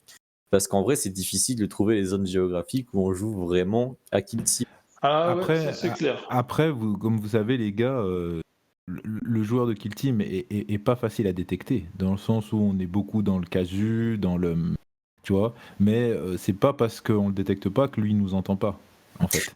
Alors, toi, joueur de Kill Team qui écoute ce podcast, si tu te sens complètement visé par cette petite annonce du côté de Bayonne ou autre, n'hésite pas à mettre un petit pouce bleu dans cette podcast. J'habite à Angoulême. Et à mettre ton nom à Angoulême. Alors, si tu aimes l'andouillette d'Angoulême, n'hésite pas à mettre un petit pouce bleu quand même à cette vidéo. Qui va faire le chemin? Mais en vrai, moi, Londres, c'est pas si loin. Moi, j'habite à Angoulême, mais Londres, si je prends le train jusqu'à Paris, ça me fait 2 heures. Et après, de Paris à Londres, voilà, je peux faire un week-end à Londres rapidement et ça coûte pas si cher que ça au final. Mais tu sais qu'aller à Londres, se montre un peu plus. Aller à Londres, ça coûte moins cher que d'aller à Paris, hein, en train. Après, moi, je suis obligé d'aller à Paris pour aller à. Non, mais en vrai, quand j'ai fait le Bad Moon Café pour deuxième fois où j'ai gagné, ce qui m'a coûté le plus cher, c'est le train de Paris à Londres, après d'Angoulême à Paris, après à Paris à Londres, ça m'a coûté 20 balles de bus. Alors, par Non, contre, mais avec un sandwich jambon beurre à 7,50 € et un truc qui te choque. non, mais En- voilà. En tout cas, pour recadrer un petit peu, le but justement de ce podcast, c'était un petit peu de réunir justement tout le monde dans un premier temps pour, pour que tout le monde nous entende et tout le monde aussi puisse constater que voilà quoi, malgré qu'on ait nos groupes respectifs ou nos appartenances, etc., on est Nous sommes de facto légion. sur la même bannière, de facto, j'ai envie de dire. On aime le jeu, on a envie de le partager et de créer du contenu pour certains. En fait, voilà quoi. Donc, c'est quelque part, c'était une évidence que ça devait se faire. Après, bon, on n'a pas que ça à faire malheureusement de nos journées. Donc, on peut le faire quand on peut, on le fait. Mais je pense que oui, c'est que le début de quelque chose. Et s'il y a dès qu'on pourra le faire, des organisations de tournois ou d'événements, de campagnes, de choses comme ça, ben voilà quoi, de les relayer, et puis d'avoir peut-être un point où on puisse se retrouver pour en parler, pour faire suivre l'info, et voilà. On C'est est comme tous ça que ça d'accord que commence. la période, forcément, n'avantage personne par rapport à ça. Non, ça c'est clair. Donc, ça va falloir la passer. Mais ouais, moi, je suis certain de ça. Ouais, moi, je pense qu'une fois que cette période catastrophique passera, eh ben, il y aura un élan derrière, il y aura des tournois qui vont se créer, les copains vont se croiser dans les tournois. Ils ont envie de jouer IRL. Moi, c'est vrai, je vais vous le dire, hein, il y a 2 semaines, je me suis payé 100 € de train pour aller à Paris pour passer une journée à jouer avec des gens. Parce que, voilà quoi. Alors qu'en Alsace, Il ça te aurait fallait été ta tellement dose. moins cher et t'aurais eu la bière. Franchement, Alfonso, Oui, non. choisis tes destinations, putain. Puis Angoulême pour aller en Alsace, c'est un petit peu compliqué. Déjà, je suis obligé de passer par Paris. J'ai les trains à 20 € sinon, en vrai, parfois. Ça dépend des horaires. Mais l'Alsace, j'aimerais tellement y aller. Bon, On aura même eu droit à un cours géographique Là, c'est de la part vraiment. d'Alfonso, c'est vraiment magnifique. Vivement le Alors, prochain podcast, les gars. peut-être pour conclure, donc oui, ben justement, pour conclure, parce qu'il va falloir conclure à un moment donné, qu'est-ce que maintenant chacun d'entre vous attend pour le futur du jeu? Ah, Déjà, pour ma part, si je peux me permettre de commencer pour finir ce point, t'as vu un peu commencer pour finir, enfin bref. Mais moi j'attends, étant donné la sortie de Paria Nexus, j'attends un réajustement des autres factions. Non, Eh, en fait, non. Je pense que les joueurs de 40K ont été assez critiques à l'égard du team, oui. mais C'est ce que je trouve dommage, c'est que, enfin, moi je suis critique à l'égard de 40K, je reconnais, mais les joueurs de 40K sont très critiques à l'égard de Kill Team, mais je pense sans vraiment le connaître non plus. Moi, oui, c'est ça le truc. je joue pas à 40K, mais j'ai vraiment analysé, enfin, je connais les règles, j'ai quand même beaucoup regardé et tout ça, et je suis beaucoup sur les forums et sur tout ça, et c'est vrai que ce que je dis, c'est des choses dont j'ai parlé avec des gens, que j'ai un peu étudié, quoi, alors que les critiques sur Kill Team, je les trouve un peu. Puis même, des fois, il y a des gens j'ai déjà joué à Kill Team avec des joueurs de 40K, qui jouent principalement à 40K, ils me disaient des trucs, j'ai appris que les Harlequins, c'était interdit au tournoi. Ah bon? Ouais, d'accord. C'était, D'accord. voilà quoi, des trucs qui sortent de n'importe où, quoi. Est-ce qu'on a Siagen qui est revenu pour avoir son avis Oui. sur ce petit point final? Alors moi, j'attends qu'on retire les taux. Non, moi, j'ai deux choses. J'ai l'espoir et j'ai la réalité. Oh, c'est beau. Oh, Chagan, Merci, on s'arrête sur ça, c'était super. tu pourras, Non, moi- tu pourras nommer la vidéo Espoir et réalité. Oui, c'est c'est ça. pas mal ça. Mon espoir demeure toujours que Kill Team s'affranchisse à un certain point de 40 000 pour utiliser son plein potentiel. Oui. Parce qu'il y a plein de choses qui sont intéressantes qu'on pourrait faire. Et l'univers de 40K, c'est ce qui m'a attiré dans Kill Team. L'univers est probablement un des univers les plus intéressants de science-fiction, avec le lore et tout ça. C'est bien.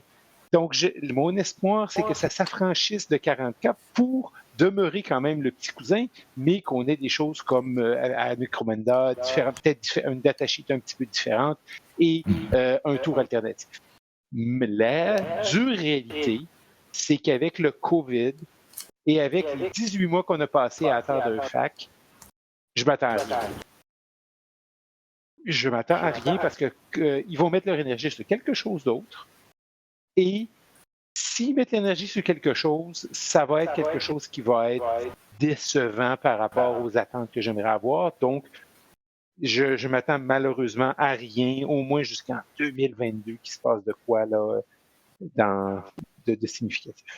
Pour les dons de voyance, veuillez consulter Siagen, qui sera disponible à tout moment afin de vous faire un petit profil sur votre thème astral.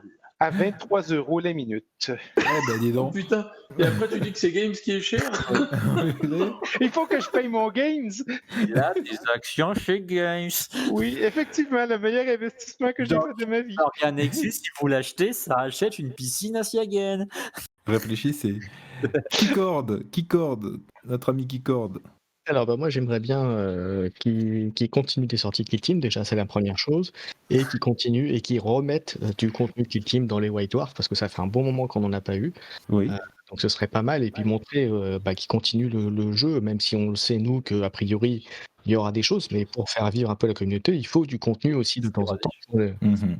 Voilà. C'est vrai. Même tu parles des White Dwarf, mais même juste des missions narratives. Mais je demande que ça. Sortez-nous des missions narratives dans les White Dwarf. Une fois, ils ont fait un rapport de bataille narratif dans un White Dwarf, mais ils n'ont même pas sorti les missions qui allaient avec. Donc moi, j'aimerais bien, dans un avenir proche, je dirais, avoir le bouquin de Nexus Paria accessible en dehors de la boîte. Ça, c'est la première chose.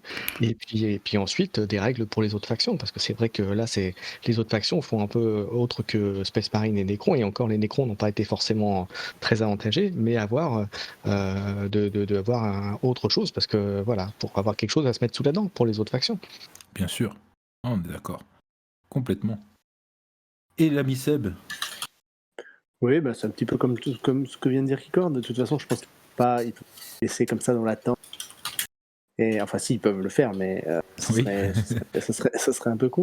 Mais non, ouais, d'avoir un peu de tout. Après, je pense que ça reste quand même leur volonté, parce que comme tu l'as dit tout à l'heure, s'ils avaient vraiment pas voulu faire évoluer le jeu et les différentes factions, ils auraient rien fait. Ils auraient rien fait avec la sortie de la V9. Ils auraient pas actualisé certains profils. Maintenant, ils sont un peu obligés de nous satisfaire, et ils sont un petit peu obligés d'aller un peu plus loin, quoi. Tout à fait. Eh bien, écoutez, pour ma part, j'espère en fait voir une version 2 réellement de Kill Team. J'espère aussi qu'il y aura des sorties de missions, de contenu, parce que c'est vrai que ça manque. Et que finalement, ils se contenteraient de sortir des missions de temps en temps entre quelques sorties. Ça conviendra à tout le monde, je pense.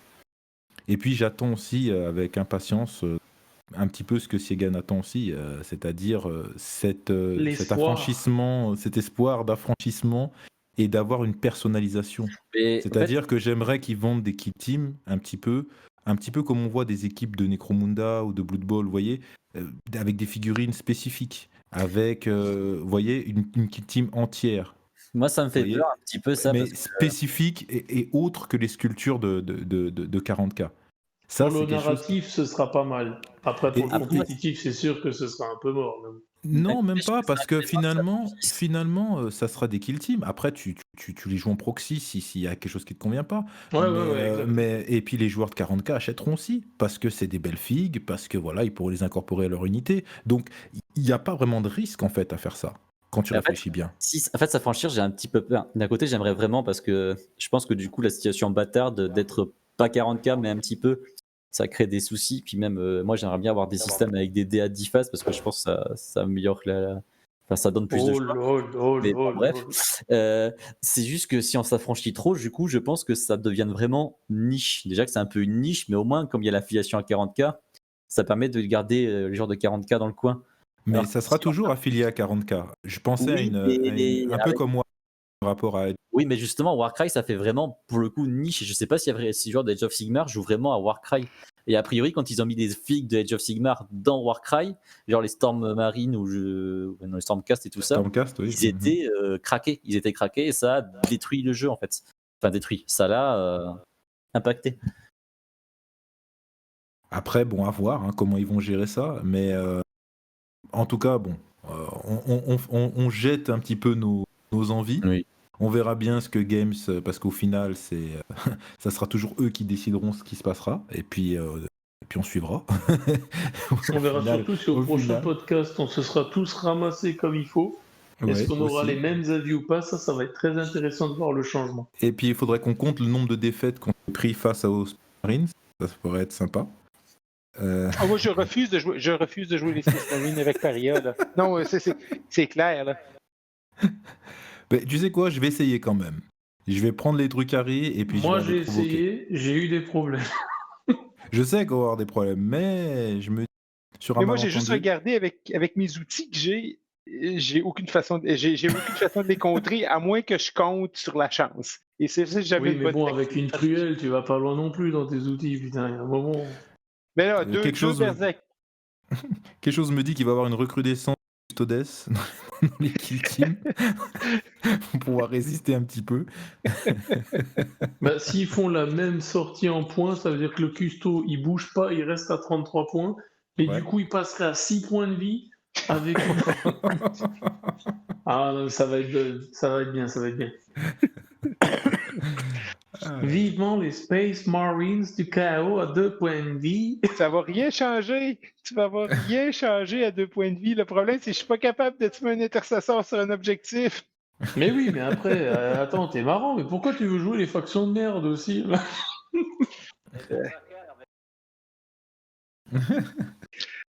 Non, moi, pas de Blood God où je peux attaquer 2 fois sans que je peux faire des pile-in et attaquer après. On pourra peut-être en parler, là, que j'ai un outil contre les spécialistes. Nous, on a réglé le problème. Nous, on prend des piles tout court, ça se voit super frais, c'est super bon, et du coup, il n'y a pas besoin de pile-in derrière.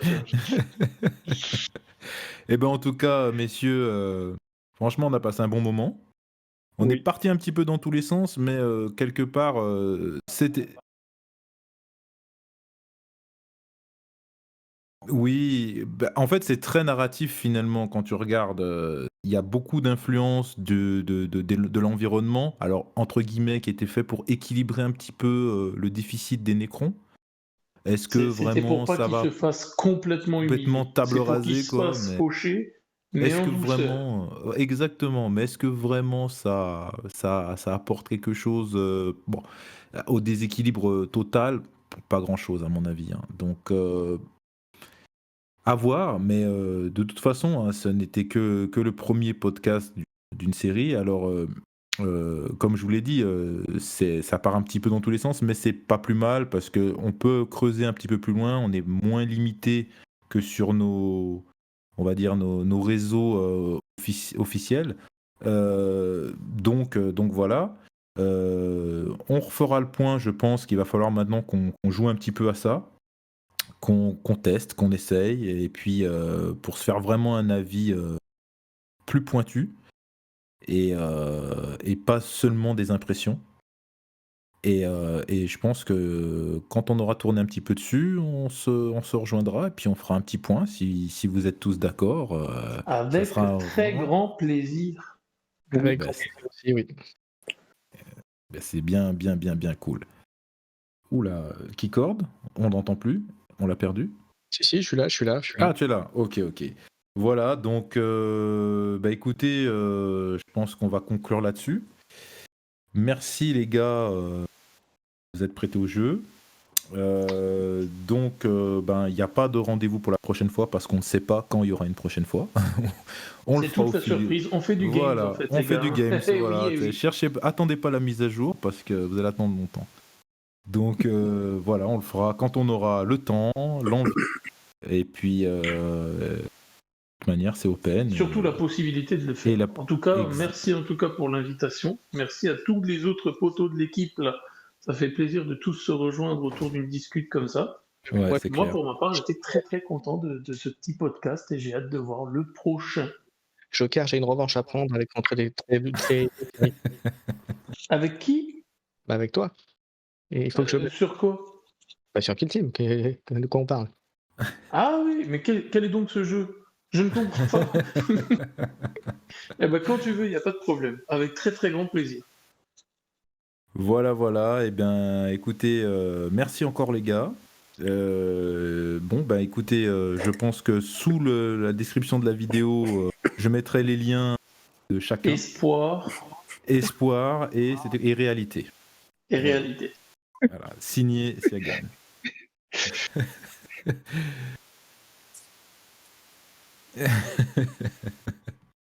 Protège tout ça à l'INPI, Siagan. Non, c'est un open source. Là. Ah non, Siagan, on le connaît bien, il est vraiment open, hein, vous inquiétez pas. Hey, je joue pas Drukhari, moi. Je suis pas si open que ça. Mais nous, c'est l'avantage Kill Team, c'est des petites parties, donc on peut être sadique très souvent. C'est ça qui est bien. Ouais, et ça fait plaisir. Voilà, eh bien, bonne soirée ou bonne journée à ceux qui nous écoutent.